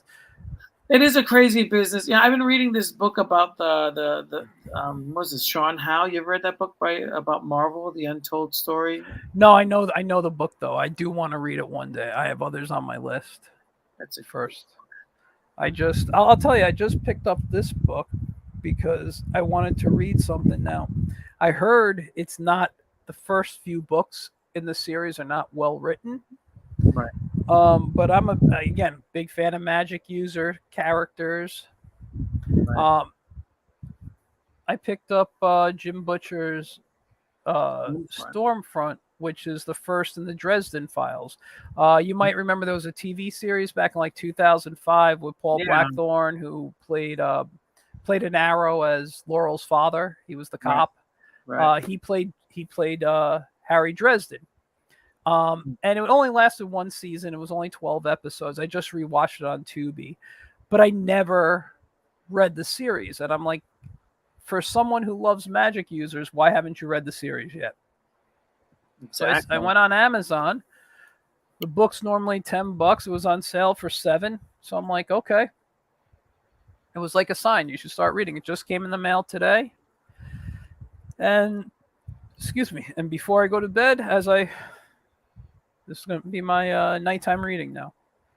Yeah, Chapter I got a chapter shitload of books to. a night. Oh, same here. Same here. I I mean, just got the Kirby Omnibus too, with the Sandman, the Losers, uh, the Demon. I'm in the process also of reading this book, and uh, you know who that is, right? No. Oh yeah, that's Walt Disney. No, that's Ub Iwerks. That's Oh, Oob Walt. Iwerks. That's right. Yeah, Oob Iwerks. Yeah. and this is Ub here, and this is he was. Did you ever seen the Drunk History episode of these guys? That was so hilarious. No, I got to check that out. I've heard of It's it. on YouTube. It's Yeah, hilarious. I used to play that for my students. I've heard a lot about it though. But yeah, no, this book is really, and it's not even like, it's not really a biography on him. It's really about the stuff he invented for the Disney company that Yeah, really, even the theme parks and stuff too. yeah, he did a lot of stuff. And like they'll go, and this is written by his son, and Oh, they'll really? go into I'm in part 3 right now, but it'll talk about like technical details, and I'm like, I'm not as technical as this guy was, Right. and so like I have to go back and read it. Some things a couple like here, how do you get a cat to look down a camera lens? And like he figured stuff out. Right. Cruella DeVille's car chase in 101 Dalmatians. How did that get done? You know, um, Exactly. yeah, it's all this great. How do you make a stationary car with actors realistic? They look like it's moving. I don't Yeah. know. It's like He was a genius. I would yeah, say he was like the Tesla of animation. yeah. Even though he looks So, like Charlie Chaplin, but yeah, so that's you that, know, and then just on the back there's he is with Walt. that's So cool. yeah, so like I'm reading that book right now, which is also incredibly heavy. Uh, it's Yeah. a it's a heavy book, but yeah, I mean like sometimes I when I bought when I bought Stormfront, I haven't read fiction in I don't know how long. Everything I read is nonfiction because I spend so much time in fantasy worlds with comics and cartoons and things that when I read, I want to learn stuff. But I'm like, Exactly. I need a break. I need a break from even that. And with me feeling the way I feel about comics and comic based shows right now, I'm like, maybe I can go back to books. Maybe I can start reading fiction again, like I was when I was a kid and a teenager before it all became my life. Obsessed with storytelling and everything. So Exactly. I'm hoping I can enjoy a book now. Enjoy a book, why don't you? Yeah, it's been a while. It's been a while. It's been a I while. mean, and I'm talking fiction. I enjoy. Listen, I'm rereading one of my favorite animation books right now. Right. Character animation. What's it? Crash Course. This is by Eric Goldberg. Eric Goldberg, best known for animating the genie in Aladdin. Nice. Awesome dude. I got to meet him in November at the D23 Expo that I went to. Oh, you went there? How Yeah. was it? Well, this one that I went to was all about the theme parks. It was all about what's going on in the theme parks. The one they have coming up in September is like Mm, San Diego Comic Con for Disney geeks. Um, but yeah, no, they have a Cirque du Soleil show. I forget the name of it right now, they but have Cirque du Soleil. Let me find out if they buy them because they claimed bankruptcy recently. oh, it's down in I didn't know that, but down in Disney Springs, there's a show, and They're gonna probably it's buy them out. Eric Eric Goldberg was integral in making that show happen. It was Mm, supposed to be come out in 2020, but the pandemic stopped it. So it's out right. now. And what it is, it's a very interesting story. It's about a girl Right. whose father passed away, but her father was an animator, and all she remembers, like not that she remembers, but like her greatest memory of her father was him sitting at his animation table animating at Mm, home, like wherever it was, the living room, basement, wherever it was. And so when he dies, she needs a way to deal with it, so she starts animating. right. And what happens is there is the live action sequences mixed now with animation. So like sometimes you go into an animated world and it's projected. Right. And Eric Goldberg worked with all these different teams to put it together. Mm, And then you got the actual performers performing stuff like coming out of the animation and then right. ending up going back in and stuff. So like it's her animations, I believe, coming to life. When next time I go, I'd like to see it. Um, Right. but so like it's actually I'll tell this story quickly. So my wife just needed to get up and stretch her legs. So she was like, I'm gonna go just take a walk. And it was after Eric Goldberg talked on his panel. And she passed these glass doors where there were a bunch of tables where we'd eat lunch. And Eric was sitting there with, I don't know if it was with his kid or whoever. Anyway, my wife comes back and sits down. She goes, you know, if you want to take a walk right now, it would be a good time for you to take a walk. I'm like, what do you mean? She's like, that animator you like that just spoke? I'm like, yeah, Eric Goldberg. She's like, he's outside right now. I'm like, Wow. oh, I'm like, I think I need to stretch my legs. And so I get up. And what's funny is I was going to bring that book with me to get signed, but I'm like, I'm never going to get the chance to meet him. Right. Right. Right. So I have a photo of me with him. And That's cool. yeah, I asked him for a photo. I'm like, dude, like you're one of the reasons I'm an animator. It's like the stuff, That's awesome. but yeah, no. So it was cool to meet him. I was reading this book right now. It's they're both in black and white. It's called the Raw Cut that they're releasing in black and white wash, and then it's also in color photoshopped. Mhm. It's a sideways comic. I forget the company that puts it out, but it's the only comic book that I'm actually buying and reading that's monthly Hmm. so far. What's it called? Something Land. Echo Land, something like that. I Have you heard of it? look into it. I'd never heard of that. Oh, it's a good book. Yeah, Echo Land. Send me like a picture of the cover or something. I'll check it out. Yeah, it's by J.H. Williams III. You know, the guy who did Prometheus. I love his art. He's a So really good artist. so they publish it in both black and white and in color, basically. Yeah, That's funny. and it's horizontal. Oh, that sounds nice. It's a horizontal book. You read it horizontally. Oh, I like that. I like that. Yeah. Let me ask you this idea. So I'm doing animation now, Right. and I'm working. Nothing will be completed. I'm going to guess for at least a year. Right. Right. Because I have this idea for something big, and I want to do kind of tributes to different animation styles that I love. Right. Right. Right. Okay, so one of them is 1960s anime, things like Astro Boy and Gigantor and Right. what was it, like Prince Planet and stuff like that. Prince. And What's that? oh, dude, it's a really strange one. I can't find clips of it, but it's Prince. basically it's this guy, it's this alien who comes down and he's stuck on Earth and he takes the form of a human boy and he becomes this hero. It kind of has this Astro Boy kind of look to it a little bit in style. You can look it up. But what I wanted to do, because I love that animation so much, and that's like, and obviously I grew up, on 80s anime. Obviously my childhood favorite was Battle of the Planets. Right. But I grew up in the era of Voltron, and I watched Transor Z, and I watched whatever the hell was, Gigantor, Speed Racer, whatever was on. I watched it. All right. But I always liked like Astro Boy and things like that. So I love Astro Boy. You ever see my graffiti piece of Astro Boy? no, you'll have to pull it out one day. Oh, it's but I was thinking, should I animate in like grayscale so it has that feel of an old cartoon, or do I animate it in color and then just run a filter over it so I could have a color version and like a black and white version?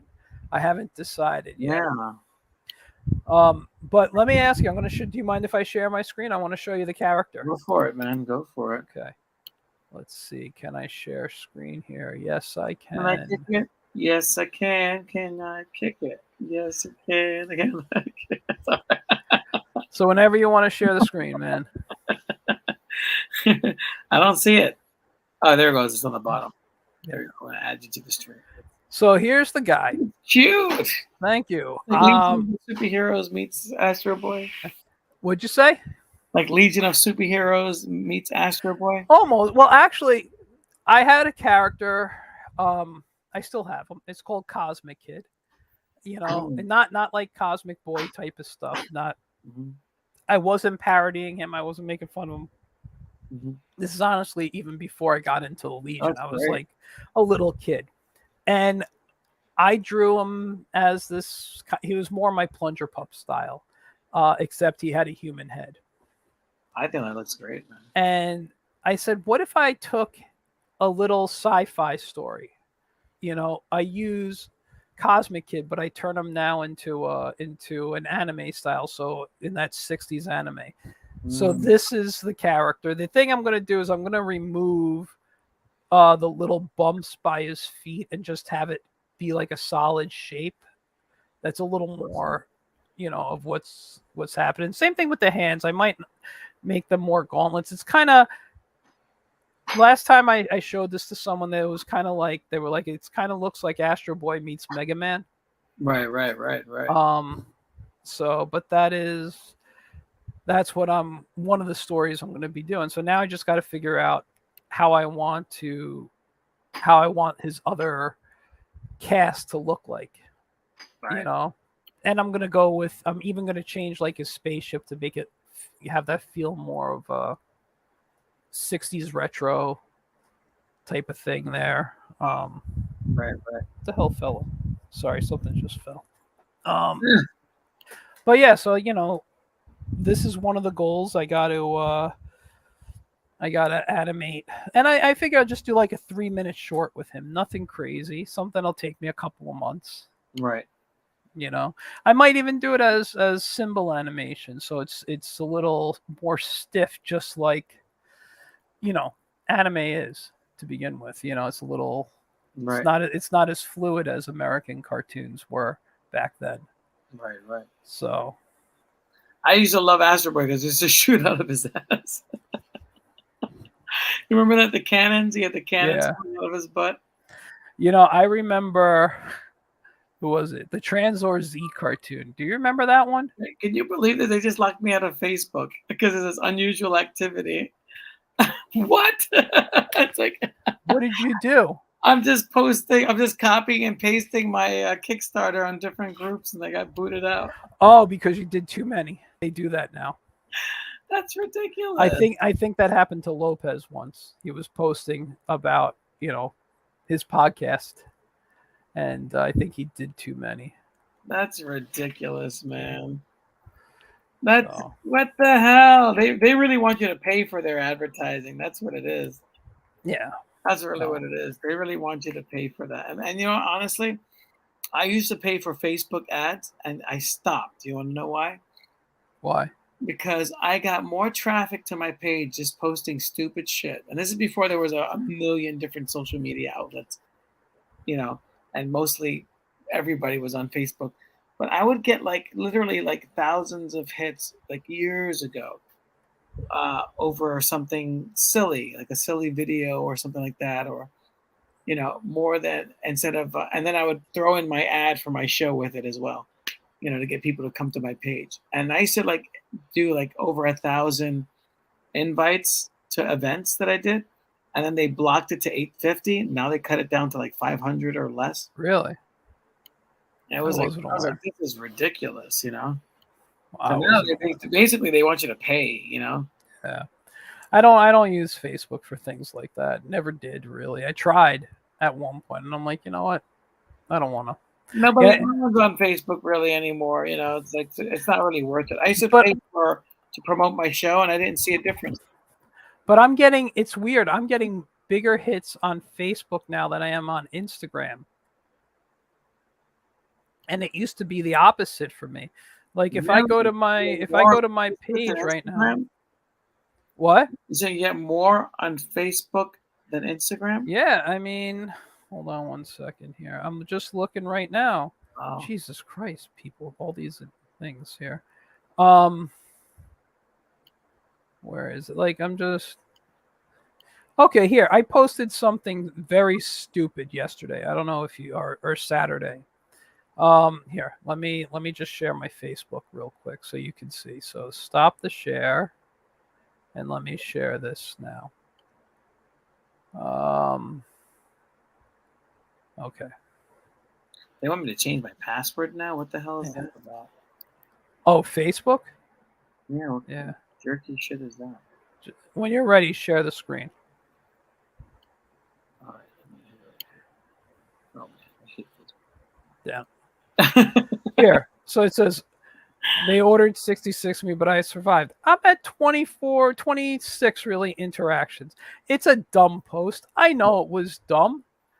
But then I got less than that on there. Here's 40 on a not even a 10-second animation sequence. I sent you this. Yeah, if it's less than a minute, you're gonna get a bunch. Hold on a second. I gotta get my charger.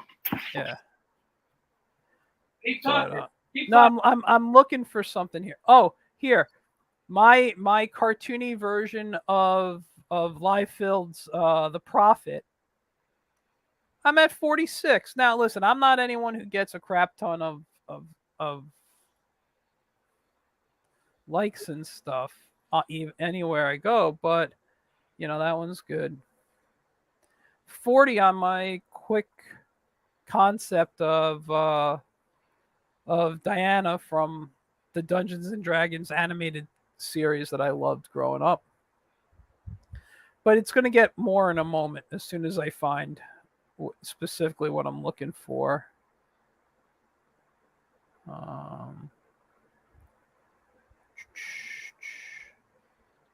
Oh, my Dax Photon character designs. I'm at 61. Let me show you something. If I go over here and I go to Instagram and I go on my page here, profile. Yeah, keep going. Yeah, I'm going like here. Okay, so I got 21 on that. Right. I got 17 on the order 66, 26 on Diana. I'm not getting a lot. This Davy Crockett, okay? I did this Davy Crockett illustration. I have an idea for an animation with him. That looks great. Thanks. His raccoon, his coonskin hat over here is actually going to be a live raccoon that he hangs out with. Right. That's part of the joke, right? So Right. look, what did I say? I have 15 interactions, like people liked it. Okay. Right. Let's go to Facebook and find it. Let's see this. Davy Crockett. Oh, they just locked us out from StreamYard now. Why? Like we're still live, but they just Yeah. locked us out from Facebook. We're still on Twitch Oh. and YouTube. Yeah. I'm at 94 interactions. 94. It's not bad. No, but I'm saying as opposed, so like I'm getting 94 interactions here. I got 15 or 17, whatever the hell it was, on Right. Instagram. Look here, 44 here on Facebook for my Bugs Bunny post. My Instagram, 49. Okay, so I'm doing better on Instagram on that one. Hold on, I'm looking for one in particular here, not my Castlevania piece, but that I like. I just got to fix the whip. There was something specific I was looking for. Oh, here, just posting the book I just showed you. Right. 59 interactions on a book. My artwork doesn't get that good. Don't feel bad, mine either. Now this one here, I'm not going to say. I posted the Zorro book here. I'm at 94 interactions. That's the most I've ever gotten. And I got to. Oh my God, that's not bad. That's pretty good. 194, yeah. When I was doing the Bronx Heroes Live during the pandemic, we got a few hundred hits through the Instagram, not even the YouTube or the Facebook, but I thought that was interesting. I was like, oh, all right. Yeah. Look, even 90, I'm posting just the book. 25 on my Radioactive Man. Nice. My my artwork doesn't really do that well, I guess. Look, how did I don't like my own. I hate when I do that. Unlike that. I have 3. One. Is that the Rocketeer? Yeah. That's a quick Rocketeer I did. Very nice. Thanks. A Black Adam piece. A Phantom. Superman. I can see your friends list. I don't really post that many drawings anymore. Yeah, all I do is I either post art, food, or I want to see. I'm looking for one in particular because anyone has any comments from Michael here on Twitch or YouTube or even Facebook, take a look. Yeah, we have some people on following us. If you have comments,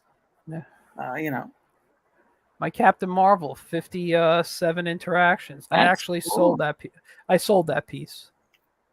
Was that inspired by the guy who did the thingy on that? What? Did the kids version, the YA version of that book? Oh, back in the day.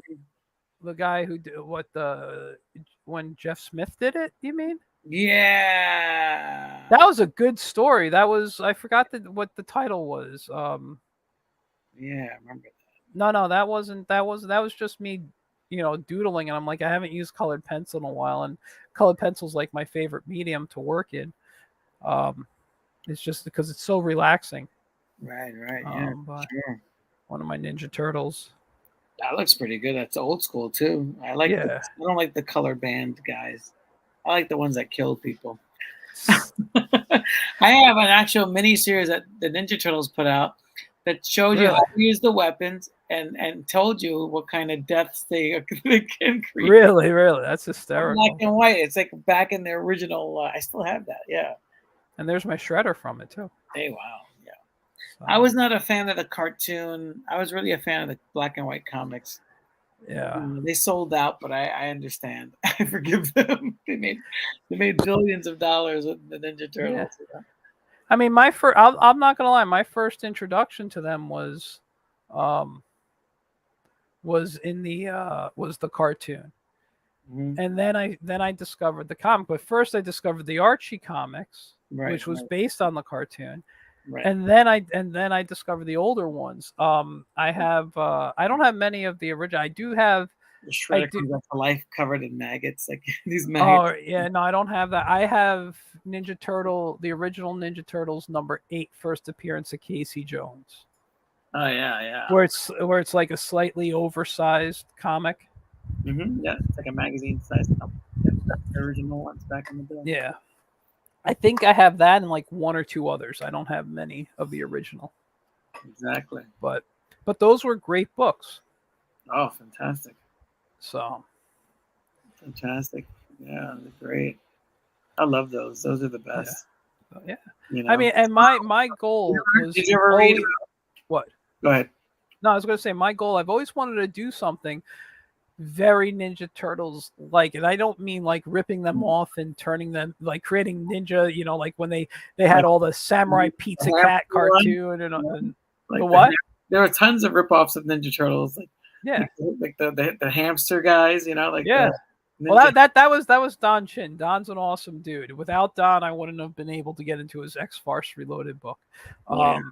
Don That's is Sparks is Reloaded. It's hilarious. yeah. They did. Well, Don was the publisher of Parody Press, and he Um, brought back a little bit of Parody Press. So he had some stories. They made fun of the X-Men.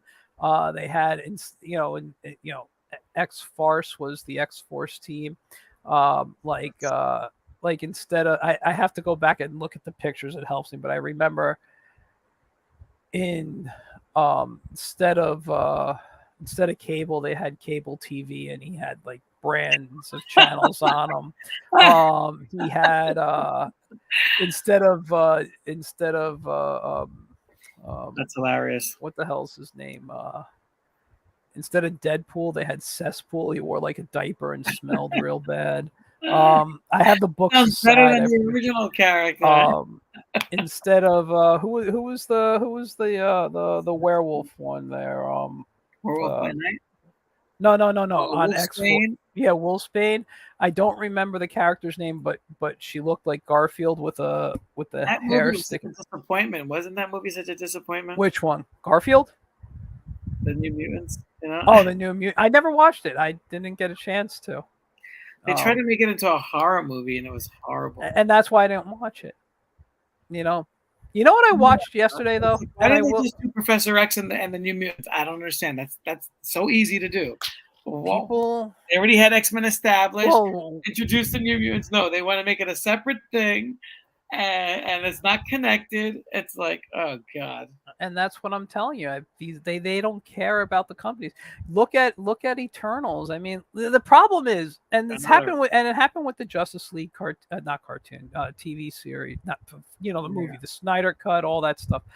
Nobody cares about Kirby. Right. Kirby. The reason the DC animated universe works so well is because outside of Batman the animated series, all the tech is based on Kirby's style. Exactly. Exactly. Yeah, you're right. The Eternals, what a shit show. Yeah. The only reason why they greenlit that movie because Marvel found out that DC was going to do a New Gods film. That was it. That was the only just to compete with them. And then the New Gods never came out. It's not even slated to come out ever. Yeah. The DC well, not DC, but Warner Brothers just canceled all that stuff. Yeah. Well, I'm glad they canceled this new list of films at the Batgirl. Yeah. I don't want to see Michael Keaton as Batman. I'm sorry. He's not the greatest Batman actor ever. Oh, thank God someone else says it. I am so tired. That shit. He was horrible. First of all, no, you know what? He wasn't bad, but here's He's a the good thing. actor, but I don't like Batman. Tim Burton films. Very few Tim Burton films I like. I think he, for the most part, he comes across as what's the term? Like a one-trick pony. He's a one-trick pony. Like everything looks the same. And don't get me wrong, it's nice to have a style, but everything is Nightmare Before Christmas. You watch Sleepy Hollow, it's like, oh, here's a live action look of Nightmare Before Christmas. The only movie, even though Beetlejuice was good and Edward Scissorhands has its moments, the only movie I really enjoy by him is Big Fish. Oh, I thought you were gonna say Pee Wee's Big Adventure. Oh, I forgot he did that. Okay, Pee Wee. I'll put Pee Wee into the stuff. Pee Wee's fun, but That was my it, first Tim Burton film, and I thought it was hilarious. I still, yeah, I even used to play it with my son. We used to crack up on yeah. that. You No, know, that is good. That is a good one. I I forgot wish that he he did did the that. second one. You know, that would have been like, Oh, Big Top Pee Wee. Yeah. I yeah, mean that again had its moments, but it wasn't as good. yeah, Um, but yeah, no, it's his stuff. I just can't take his stuff really. It's yeah, and and I will go on air and I will say this no matter what. The Nightmare Before Christmas is incredibly overrated. It is not that great of a movie. It's a Okay. fun movie. It's a fun Oh movie. no, it's not. It is one of the most boring things I've ever seen in my life. I No, when I was a kid, when it came out, I watched it. I when you were a enjoyed kid, it. that movie Yeah, came out in my 20s. What are you talking about? no, it came out what year? 90 what? 90. I don't remember right now, I but was I was already in college. 90. I don't know. You're like 2 or 3 years older than me, but I was. Well, I say kid. I mean, whatever, teenager too. Yeah, But it's it. I watched it. I'm like, wow, that was a good movie. And then I watched it again when I'm like, oh my god, I remember it. I bought the VHS of it and I went and watched it, and I've watched it like 3 times in my life after that. and you're I'm like, like, this come is on. terrible. I was so bored. I fell asleep watching it. Every time that movie's on, I fall asleep to Are it. you kidding And me? I do the same thing with Batman with Michael Keaton. I usually Wow. fall asleep within the first 20 That minutes, one, I and was I screaming, pulling my hair out when the movie came out. and I wake up. When I wake up. I wake up at the end, right as the Joker is about to pull the gun out of his pants and Yeah. shoot the Batwing. Wow, That's usually that was the most retarded scene. yeah. I That and then him dying at the end. Like Batman doesn't kill. Come on. I Um, mean, but every hero has in some way from that era. Batman used to kick the like he had a gun originally. It's not oh like he yeah, was. the 40s. I Yeah, mean, yeah, in the but that's because they 40s. were ripping off the Stranger. Did you ever see that comparison where they took the first Batman comic and then the Stranger and then the Shadow? Sorry, not the Stranger. The Oh, the Shadow. Shadow. That guy literally ripped panels out of it. He ripped almost every single panel was a rip from somewhere. Oh, of course, yeah, From yeah, Prince Valiant, from yeah. panel. The most iconic pose of his from Prince Valiant. You Mhm. know, yeah, that guy was like the king of swipes in the 40s. He really did not know how to draw. Yeah, He was a copy artist, not a drawing artist. but he had a good contract, so Yeah, exactly. that's what it comes down to. But He was a good businessman. yeah, but Kind of like what was it? Stanley's a good promoter. Um, Not much of a writer.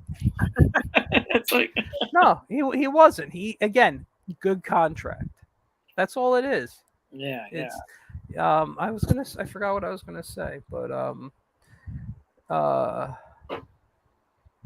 oh no, supposed to be about Batman, but I guess it wasn't important. If I forgot it, it's not important. That's how I look at it. Uh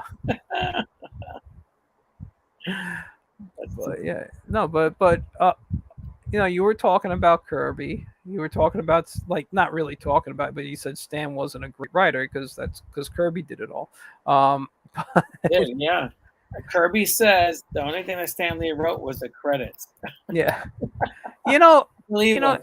Here's the thing about that stuff. Roy Thomas was his ghost artist, and then his brother was his ghost writer, Yeah, and then his brother was his ghost writer too. Larry was his ghost writer.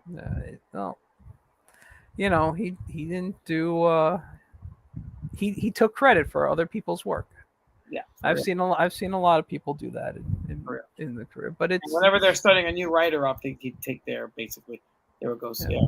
I mean, he talked about in all his interviews about writing the great American novel. Where is it, Stan? Where's Yeah. that novel? Never came, never happened.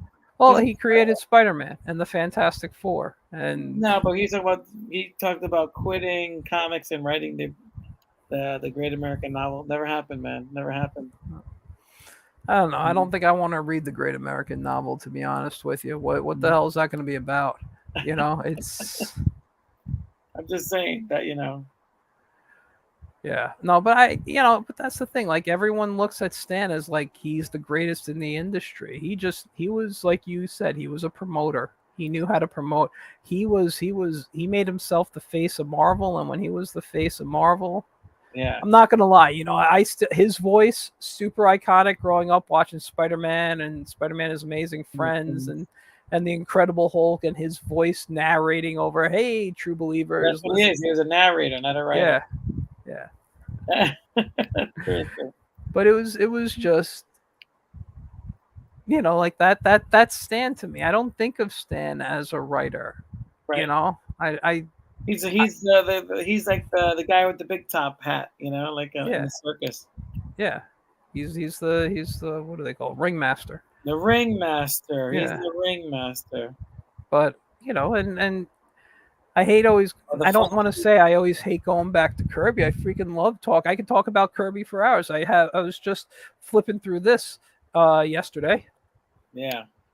I It's mean, who doesn't love OMAC? I oh mean, yeah. just Omac's also part of the omnibus that I got. Oh my god. yeah, just That book how is do so you? heavy. It's like you can't even open it. It was like so freaking difficult Oh, to. really?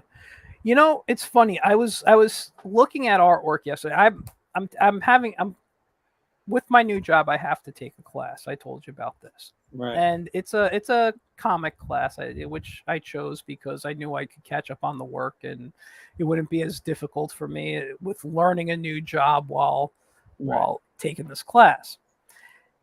And this week's class is on inking, and I've always hated my inks, Well, right? your earrings are I great. well, my inks to me look like coloring book pages. I want they're just clean and smooth and listen, I know I have my animation background and that's how it is in animation and the comic strips I loved growing up like Beetle Bailey and High and Lows, which both done by Mort Walker, Hmm. have that very clean look. And looking at things like Garfield, even though I enjoyed other stuff, but stuff I was attracted to is the really clean line stuff, and I think that's because of my Yeah. animation. But I started looking at other comics. I pulled out, in addition to it, I pulled out, um, Conan. This is the Roy Thomas Windsor Smith run, a little Oh, bit nice. of it, Nice. and I'm looking at how, you know, Yeah, it's a good book. I used to have all the magazines and I sold them. yeah, I have a few. I was with you when I bought a couple of them, I think, at Palcon. But I'm looking, and then you look at Kirby, right? And you put the two of them together, and it's so different. And even though this is gorgeous, Hmm.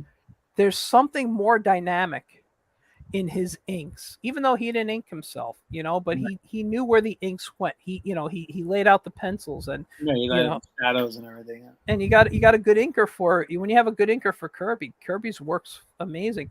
But what I noticed is he really didn't use any form of hatching. He just used a lot of solid blacks and maybe a little couple of lines here and there to show the chest or something, where as you go in and you look at this here, Yeah, I mean, just let me just find a quick page. I mean, just look at that arm, how much hatching is done on that arm, you know. beautiful work. Oh, it's gorgeous. I love it. And that's Barry Windsor Smith there, Smith. right? Yeah, Yeah, exactly. he's Who's phenomenal. Oh, he died young too, right? He was younger than us. was he? I don't remember how old he was. Yeah, he was in his mid 40s. But then you go look at something like where's the page right there? I mean, you look at OMAC over there, and it's just a couple of squiggle lines with solid black areas, and it's not even real any hatching. But to me, Yeah. there's more power in this. Yeah. Well, because he came from that Eisner school with the dynamic. Yeah. Eisner really, I would say Eisner was inspired by Kirby and vice versa because you could Yeah. see this, especially in the Joe Simon years, you can see that Eisner was inspired by Kirby because of the way he drew the spirit. But I mean, like not the Kirby that we know and love, the Joe Simon Kirby combo. Yeah. That slender figure, which is still dynamic, and you see see a lot of like Stuntman and the Golden Age Sandman and a bunch of those other books that they did together, Captain America. They really were. People like to give Stan Lee credit, but they forget that in the 1960s, when Kirby gave all these Marvel characters to Stan Lee, he was already doing comics for 30 years. Yeah. He started in the 1940s, in the late 30s, actually, to get technical. Mm-hmm. It's like he was a baby, Stan Lee. He was a kid. He was this coffee boy. Yeah. For anyone to insinuate that Stan was the genius and Kirby was just the artist, doesn't never read comic book history. Yeah. They don't understand what they're talking about. You know. Yeah. You know, and I think the anxiety and the stress of suing Marvel is what probably killed him young. Yeah. I don't disagree. Anxiety. I mean, come on, the guy was like trying to get his artwork. They wouldn't give him his original artwork back unless he signed some contract saying that he couldn't sell his original artwork. It's like, why is that a clause? Like, you don't want him to make money on his art. Yeah. It's well, they screwed him. Yeah, no, I mean they just really screwed him. He could have he deserved much better. Yeah, and DC was no better to them either. I mean, look at the Sandman. Everyone's praising the Sandman and Neil Gaiman. I was just saying this on what's his name's page, the former president of DC. It was a nice. Dido, Dan Dido. No. Or how do you say his name? No, going back. Levitz, Paul. I was just on Paul's wall. He was talking about Sandman. I was like, I'm a big fan of Neil Gaiman's work. I love everything about the Sandman, the books, right? Mm-hmm. I got everything that Gaiman's ever written. Love his work. Yeah. But why is it Kirby credited? The TV show did give him credit, actually, in the thank you thing. But did they? Yeah, but not enough, I think, for the Sandman episodes. But it's like not enough because, all right, Neil Gaiman wrote this great story, but Jack Kirby created that world. Mm-hmm. The dream world was Kirby's invention. The Sandman was his invention. Yeah. Like I know he went out of his way to honor Kirby and what he did in his series and kind of retweet what the Sandman was. Yeah. It's not your invention if you're basically rebooting. He just did a reboot. Yeah. And within that reboot, he acknowledged the previous character. But the TV show is kind of like an insult. I haven't gotten past episode 2. I'm sorry to interrupt, but I haven't gotten past episode 2. No, well, you're not missing anything. They're kind of tight to the book with the way they can't. There's certain things in the story that didn't make sense. The girl Rose Walker has to meet her grandmother in the comic book. In the comic book, her mother and her go to meet her grandmother. Yeah. Go to England. In this TV show, they killed the mother for no apparent reason. What's the purpose of that? Are they trying to save money on an extra actress? And then she's saying her great grandmother, not her grandmother, which didn't make sense either. And then and then her brother Jeb, who was a character, Jack Kirby's created character, kid Jeb, the little black kid. Yeah. He was white in the comics, but it doesn't matter. Jeb was Jed is Kirby's creation. Yeah. The Sandman ruled in that kid's head. That was whatever the kid. It was like a little Nemo type of thing. Yeah.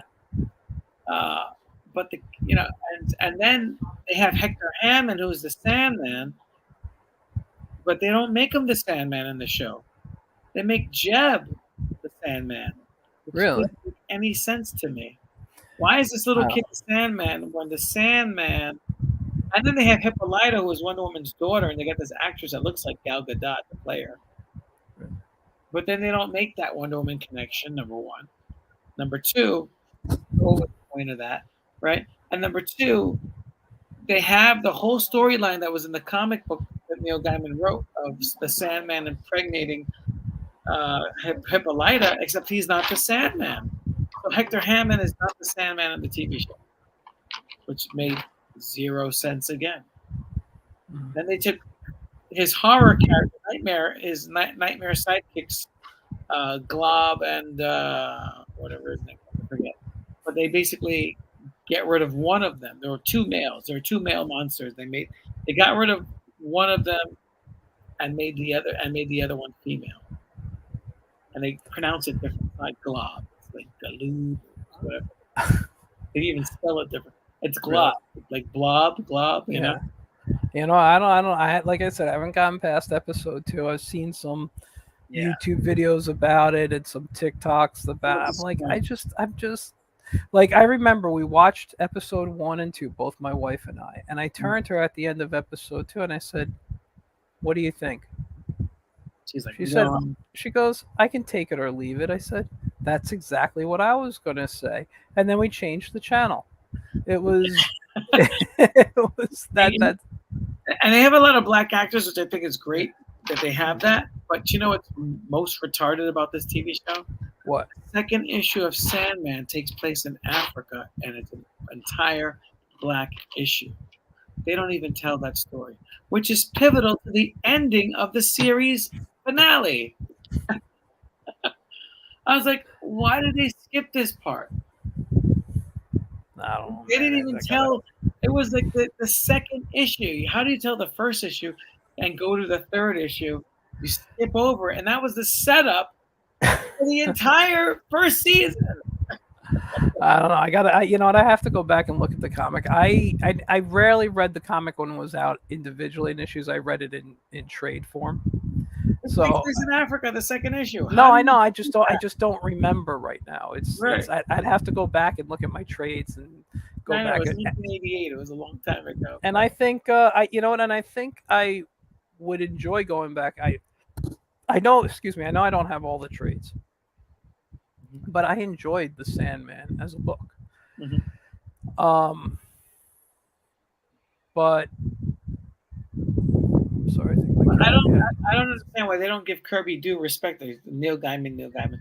I mean, they didn't pay. They paid Neil Gaiman. I think when he continued the series, $1 million. Yeah, I don't know, but listen, it's like, why would you pay him $1 million? He didn't even create the Sandman. You're calling him the creator of Sandman, and he's not. Jack Kirby is the creator of Sandman. Yeah, he created him in the 1940s, and then he revamped him with Joe Simon again in 1975. Well, that's the thing. They don't look at the comic history. The people who are producing this stuff and saying, yes, hey, we want to put and this should be giving credit, creating. And this, you know, well, that's the thing. Like, you got to look though. Warner Brothers obviously owns created by Chris Claremont. They say Stan Lee. True. You know? Even though Chris Claremont did more with the X-Men than Stan Lee ever did. Oh, exactly. Oh, totally. I mean, if it wasn't for him, we wouldn't have the X-Men as we know it.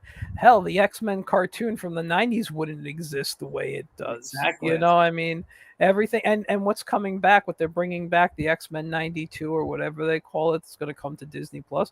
It's a Claremont story. They're starting with a Claremont story. Exactly. It's like... But they don't give Chris Claremont. They don't say Chris Claremont's X-Men. Yeah.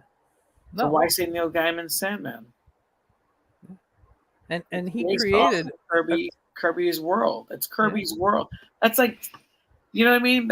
It's like okay, Kirby didn't write all the Fourth World stories, but they don't say John Byrne's Fourth World. Yeah, it's Kirby's Fourth World. Yeah. Even though John Byrne wrote some really good stories, but why isn't Neil Gaiman getting credit for the Sandman universe? The first season is Dr. Destiny, which he didn't create, right? The Sandman, which he didn't create. It's like, you know, it's like all these characters, which they didn't even go into the full Dr. Destiny villain thing. You know, I don't know. They kind of, I feel like I'm watching a soap opera, you know? Yeah. And then they made Lucifer a woman, which is Captain Phasma from the Star Wars. Yeah. It's like, why didn't they just go with the Lucifer from the CW thing? You know, like, that. It's kind of, that guy was a great Lucifer. I still have to watch season 6, although I know it's not. Yeah. I know it's different than the comic. The show. He was a good actor, though. But it was a good. But it was a fun show, and I got to watch the last season still. But it was a fun show. And Lucifer a woman, and it's like, what? Why? Yeah. They made everyone. No. It's just like the Captain Marvel movie when they took Marvel and made it a female. It's like, what was the point of that? And then it wasn't even really Marvel. It was the green globulous creature. Yeah. Well, this okay. I don't want to come across on air this way. I don't because I'm not. It just doesn't make sense. If you're gonna, Here's the thing. I'm going to tell you what it is. I'm going to tell you exactly what it is.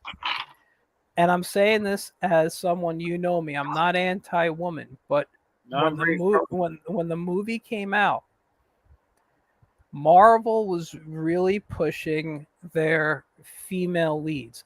Think about Endgame when they had that shot of all the female heroes just for that moment. It's a nice scene, and the way everything comes together, it's a nice scene. But that was put in there to show, hey, look, we got these female heroes.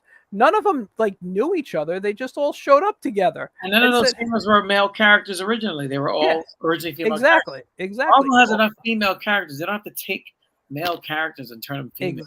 Exactly. But what they were doing with that, you got so many different characters that they can use. You're absolutely right.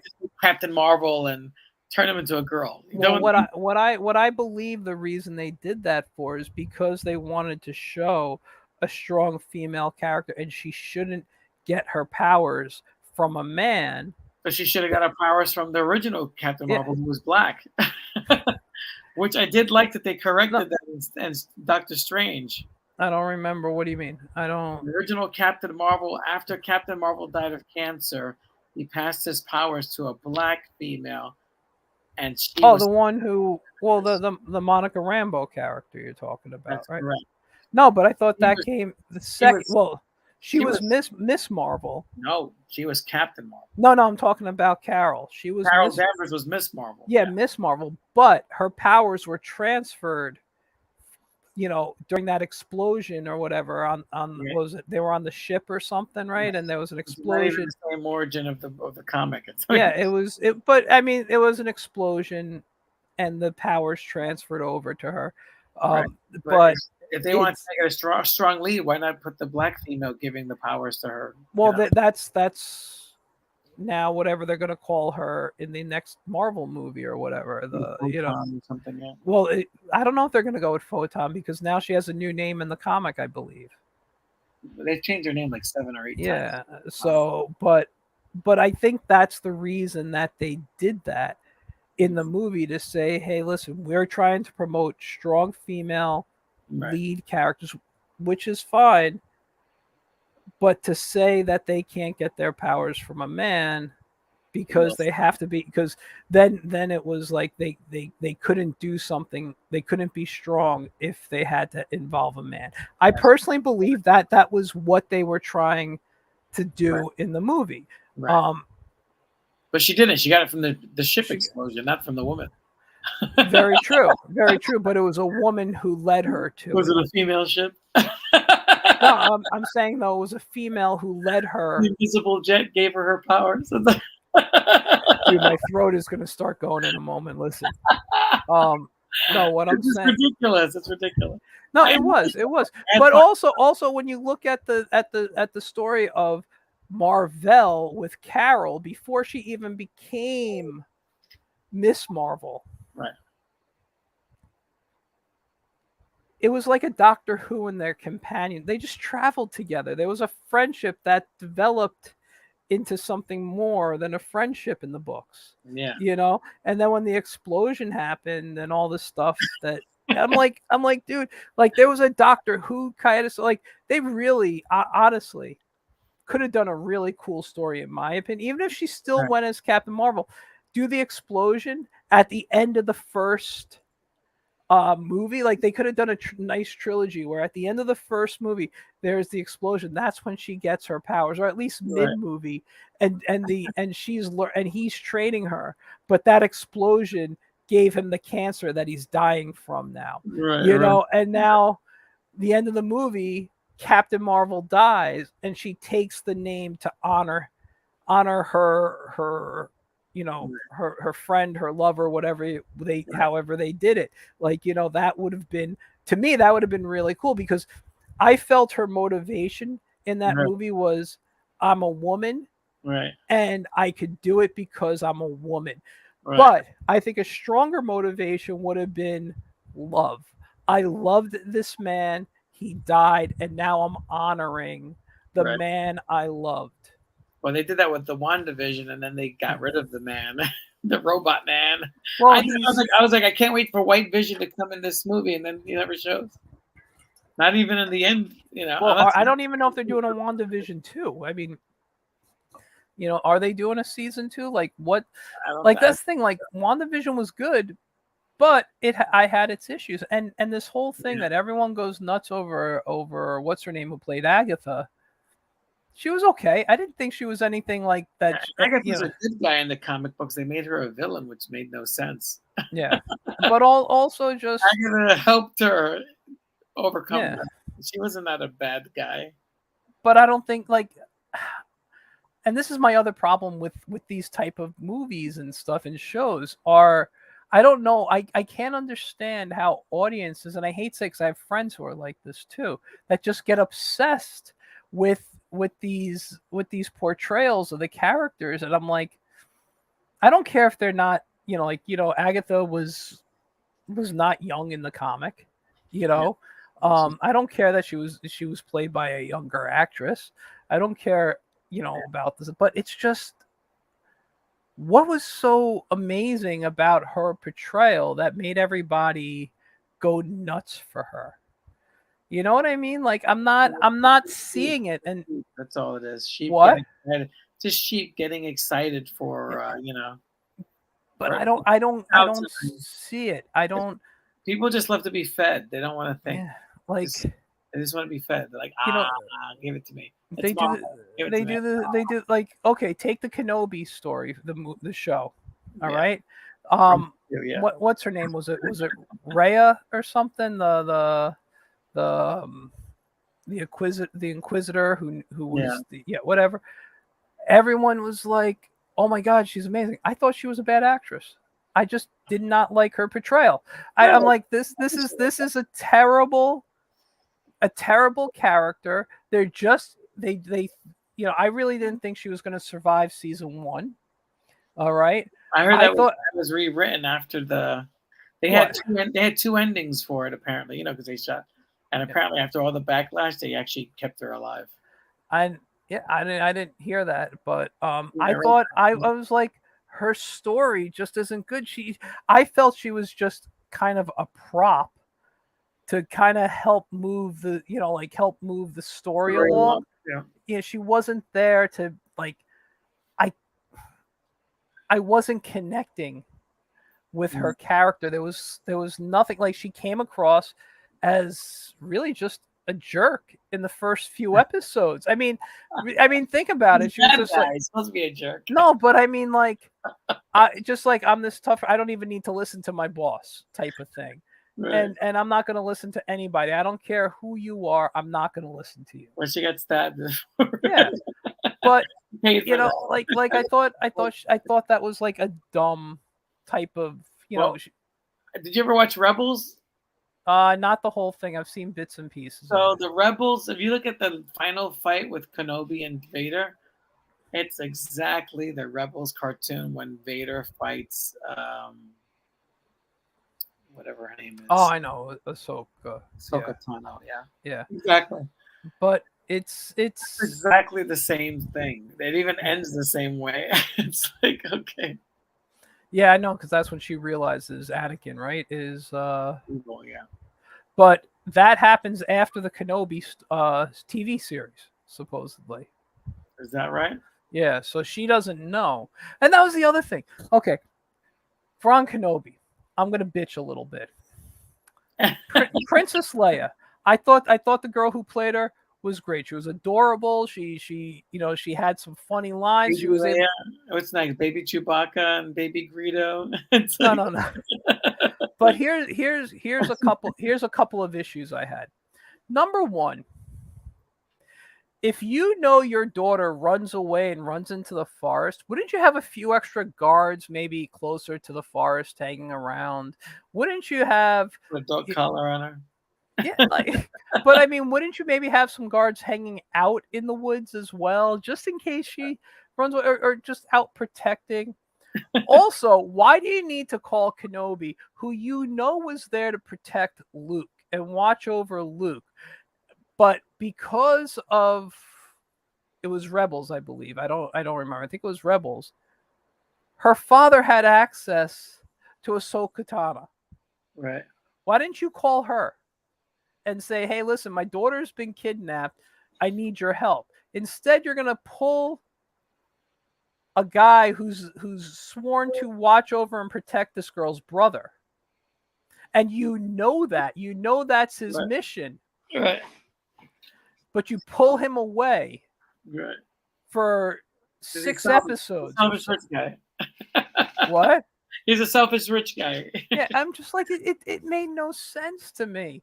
I'm Yeah. like it's just What about the Boba Fett with the sand people and the bikers? I thought that was kind of I neat. I actually kind of liked that. I thought that was cool. I thought that was nice. You learned a little That's bit like Sons more. of Anarchy, Star Wars stuff. But they totally ripped off the spice from the Dune. It's funny how much they ripped from Dune. Oh, and nobody, everybody rips from everywhere And now. they're more blatant about it than ever before. It's Star Wars. What are you gonna do? Go after them? I mean, come on. And now it's Disney. Next Star Trek, they're gonna start doing teleporters next. What's going? I mean, and that was the other thing. I mean, come on, the Book of Boba Fett. Holy crap! How much does that dude need to rest in his fucking what do you call it? His healing container there. I mean, every episode the guy was in it like he was like, I don't know, he steps outside, he cuts his hand, I gotta go lay down and heal myself. It's just like I will say the final episode with the jetpack scene, that was cool. With all of them, when both him and Oh, I have an issue with that last episode. I think Luke Skywalker should have came and helped them out. Oh, I think so too. I don't disagree. Like, missed opportunity. Where's Luke? Forget about the green baby fighting him. But when they had the jetpacks and they were flying above and just taking everyone out, I thought that was great. Yeah. The thing with the Rancor, I mean, that was cool. Luke would have been better. Yeah, but you feel bad for the Rancor now. And it's like Luke murdered him. Oh, I don't feel bad, but you felt bad for Boba Fett's Rancor. Right. It's just, I don't know. I just like, listen, the Book of Boba Fett, outside of the 2 episodes that was Mandalorian season 2.5, was a mafia story. It was watching The Godfather. That's how I looked at it. Is here's a guy coming into power, but it doesn't fit with the idea of, number one, what a Mandalorian is, in my opinion, and it doesn't fit with the bounty hunter mentality. Right. Like it just, I don't know. It just didn't work for me. It's sad because I used to be like the biggest Star Wars geek on the planet. I loved it all. I seriously did. Now I just don't like. I just don't care. You know what? You know what I love? Where's my? Right there, Lord of the Rings. Right there. That's what does it for me now. I can sit and listen. Those movies aren't perfect. Yeah, I like the Lord of the Rings too. Yeah, that's great stuff. Yeah. But I will say this: the movies aren't perfect. They left out stuff of the books. But and I'll be honest, die-hard fans, because I to this day I can say I've never finished the books because it's just difficult reading, and I had a reading issue growing up. But I have singing the songs. No, but I do listen. I have listened to them on audio, so I've had them read to me. And I still do it. I started the Fellowship over again the other day. I put it on. I listened to like an hour of it, and but when you listen to the entire trilogy, it's over 10 hours of somebody reading. Right. So I listened to it good between about a half hour to an hour at spurts, and but I have, growing up, I had a reading issue. I've always wanted to read Lord of the Rings. I've read some, but Tolkien can be so dense in his writing, and there's so much to it that it's difficult to read. Right. But I love I've always loved. I mean, he's the father of fantasy. If without him, to be honest, without him, you wouldn't have Star Wars. That's You true. know, it's like all this stuff that you got that everyone loves. He defined the worlds. I mean, he was a guy who was a linguist who created his own languages, Mhm. had a love of mythology and just or history. He was a And Star Trek devout. did that too. Star Trek had made their Yeah, Klingon language and all that. yeah. I Yeah, mean, and he created something that you know I think really changed. So I mean, I mean, and don't get me wrong. They say uh, uh, Star Wars was influenced by like the old Flash Gordon comics and the movie serials with Buster Crabbe and stuff. And I love all those things. I mean, people who know me know I prefer strips over comic books. And exactly. speaking of which, yesterday I watched on Apple TV. They had a documentary. It's called I think it's called "Who Are You, Charlie Brown?" And it was kind of like So, exploring Charlie Brown, but also the life of Charles Schultz. uh, And so you saw interviews, cut scenes, and stuff, and then there was some animated sequences. And I got to tell you, it was only an hour long, right. but very fascinating things in there. I mean, knowing the stuff I know about, Peanuts history, I pretty much knew everything there. But there was one scene, and it got me choked up, and I actually teared up a little bit, where it was the end of the Peanuts comic. He knew it was over. He knew he was retiring, Right. but he had to do the last strip. And this woman, I forget who she was. I think she was part of the people who helped like publish him or whatever. Mm. She came to his studio and sat down with him, and and she was like, "Okay, let's talk about the last strip." And he looks at her. Charles Schultz looks at her and says, "I wrote a lot of funny stuff," or said, "I've written a lot of funny stuff." And she's like, you could just see the sadness that like he was so just it was over. Here's a man's life, 50 years. I mean, literally, it ran from 1950 to 2000. It ran 50 years, that strip. It's a long And time. Which he, always is always my argument when people say, "Oh, you need to draw this way or you need to draw like Jim Lee." I'm like, well, look at Charles Schultz. He drew everyone the same. and he had a clean outline. If you look at his work, he was a very clean artist for a long time. I forget what year it was. I want to say it was like 81 or 82. I think they said in the documentary that Right. he had surgery, and his hand was never the same. It shook. And this is also something that choked me up, because He did have my one. hand shakes too. And my style changed after after my second kidney transplant. Um, Mm. but he, instead of saying I can't do this anymore, or my strip is over, he just said, "This is how I draw now," and that was it. That was it. He said, "This is how I draw now," You can and take it or leave it.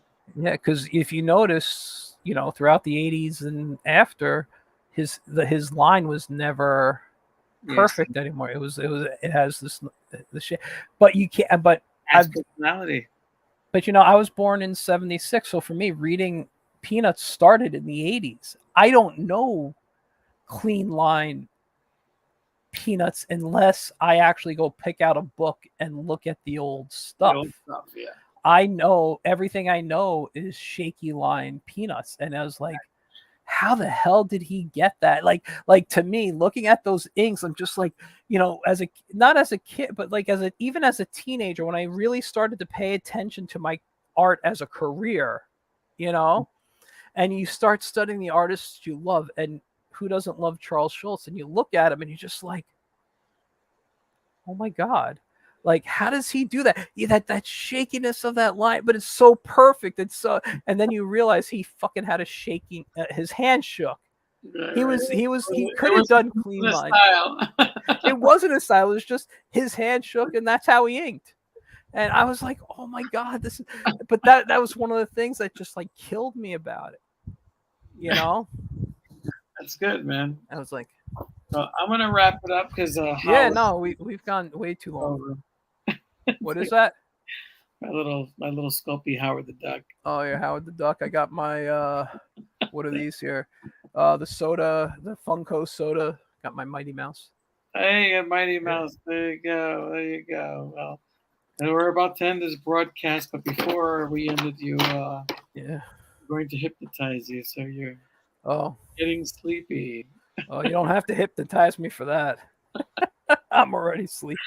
Buy the Punchline book. Support our Kickstarter.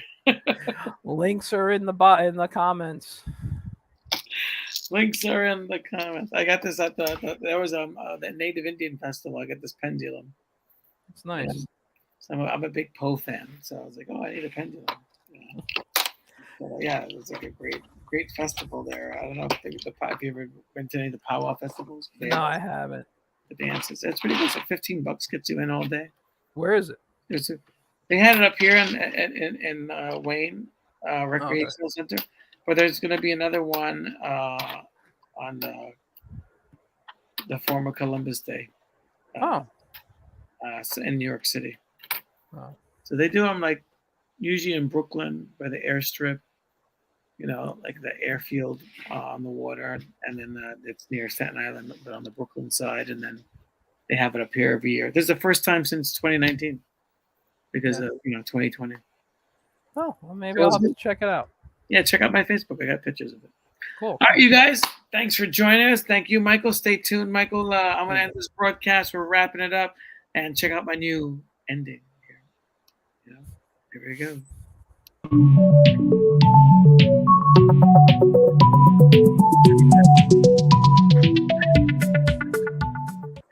Short and sweet. Good night.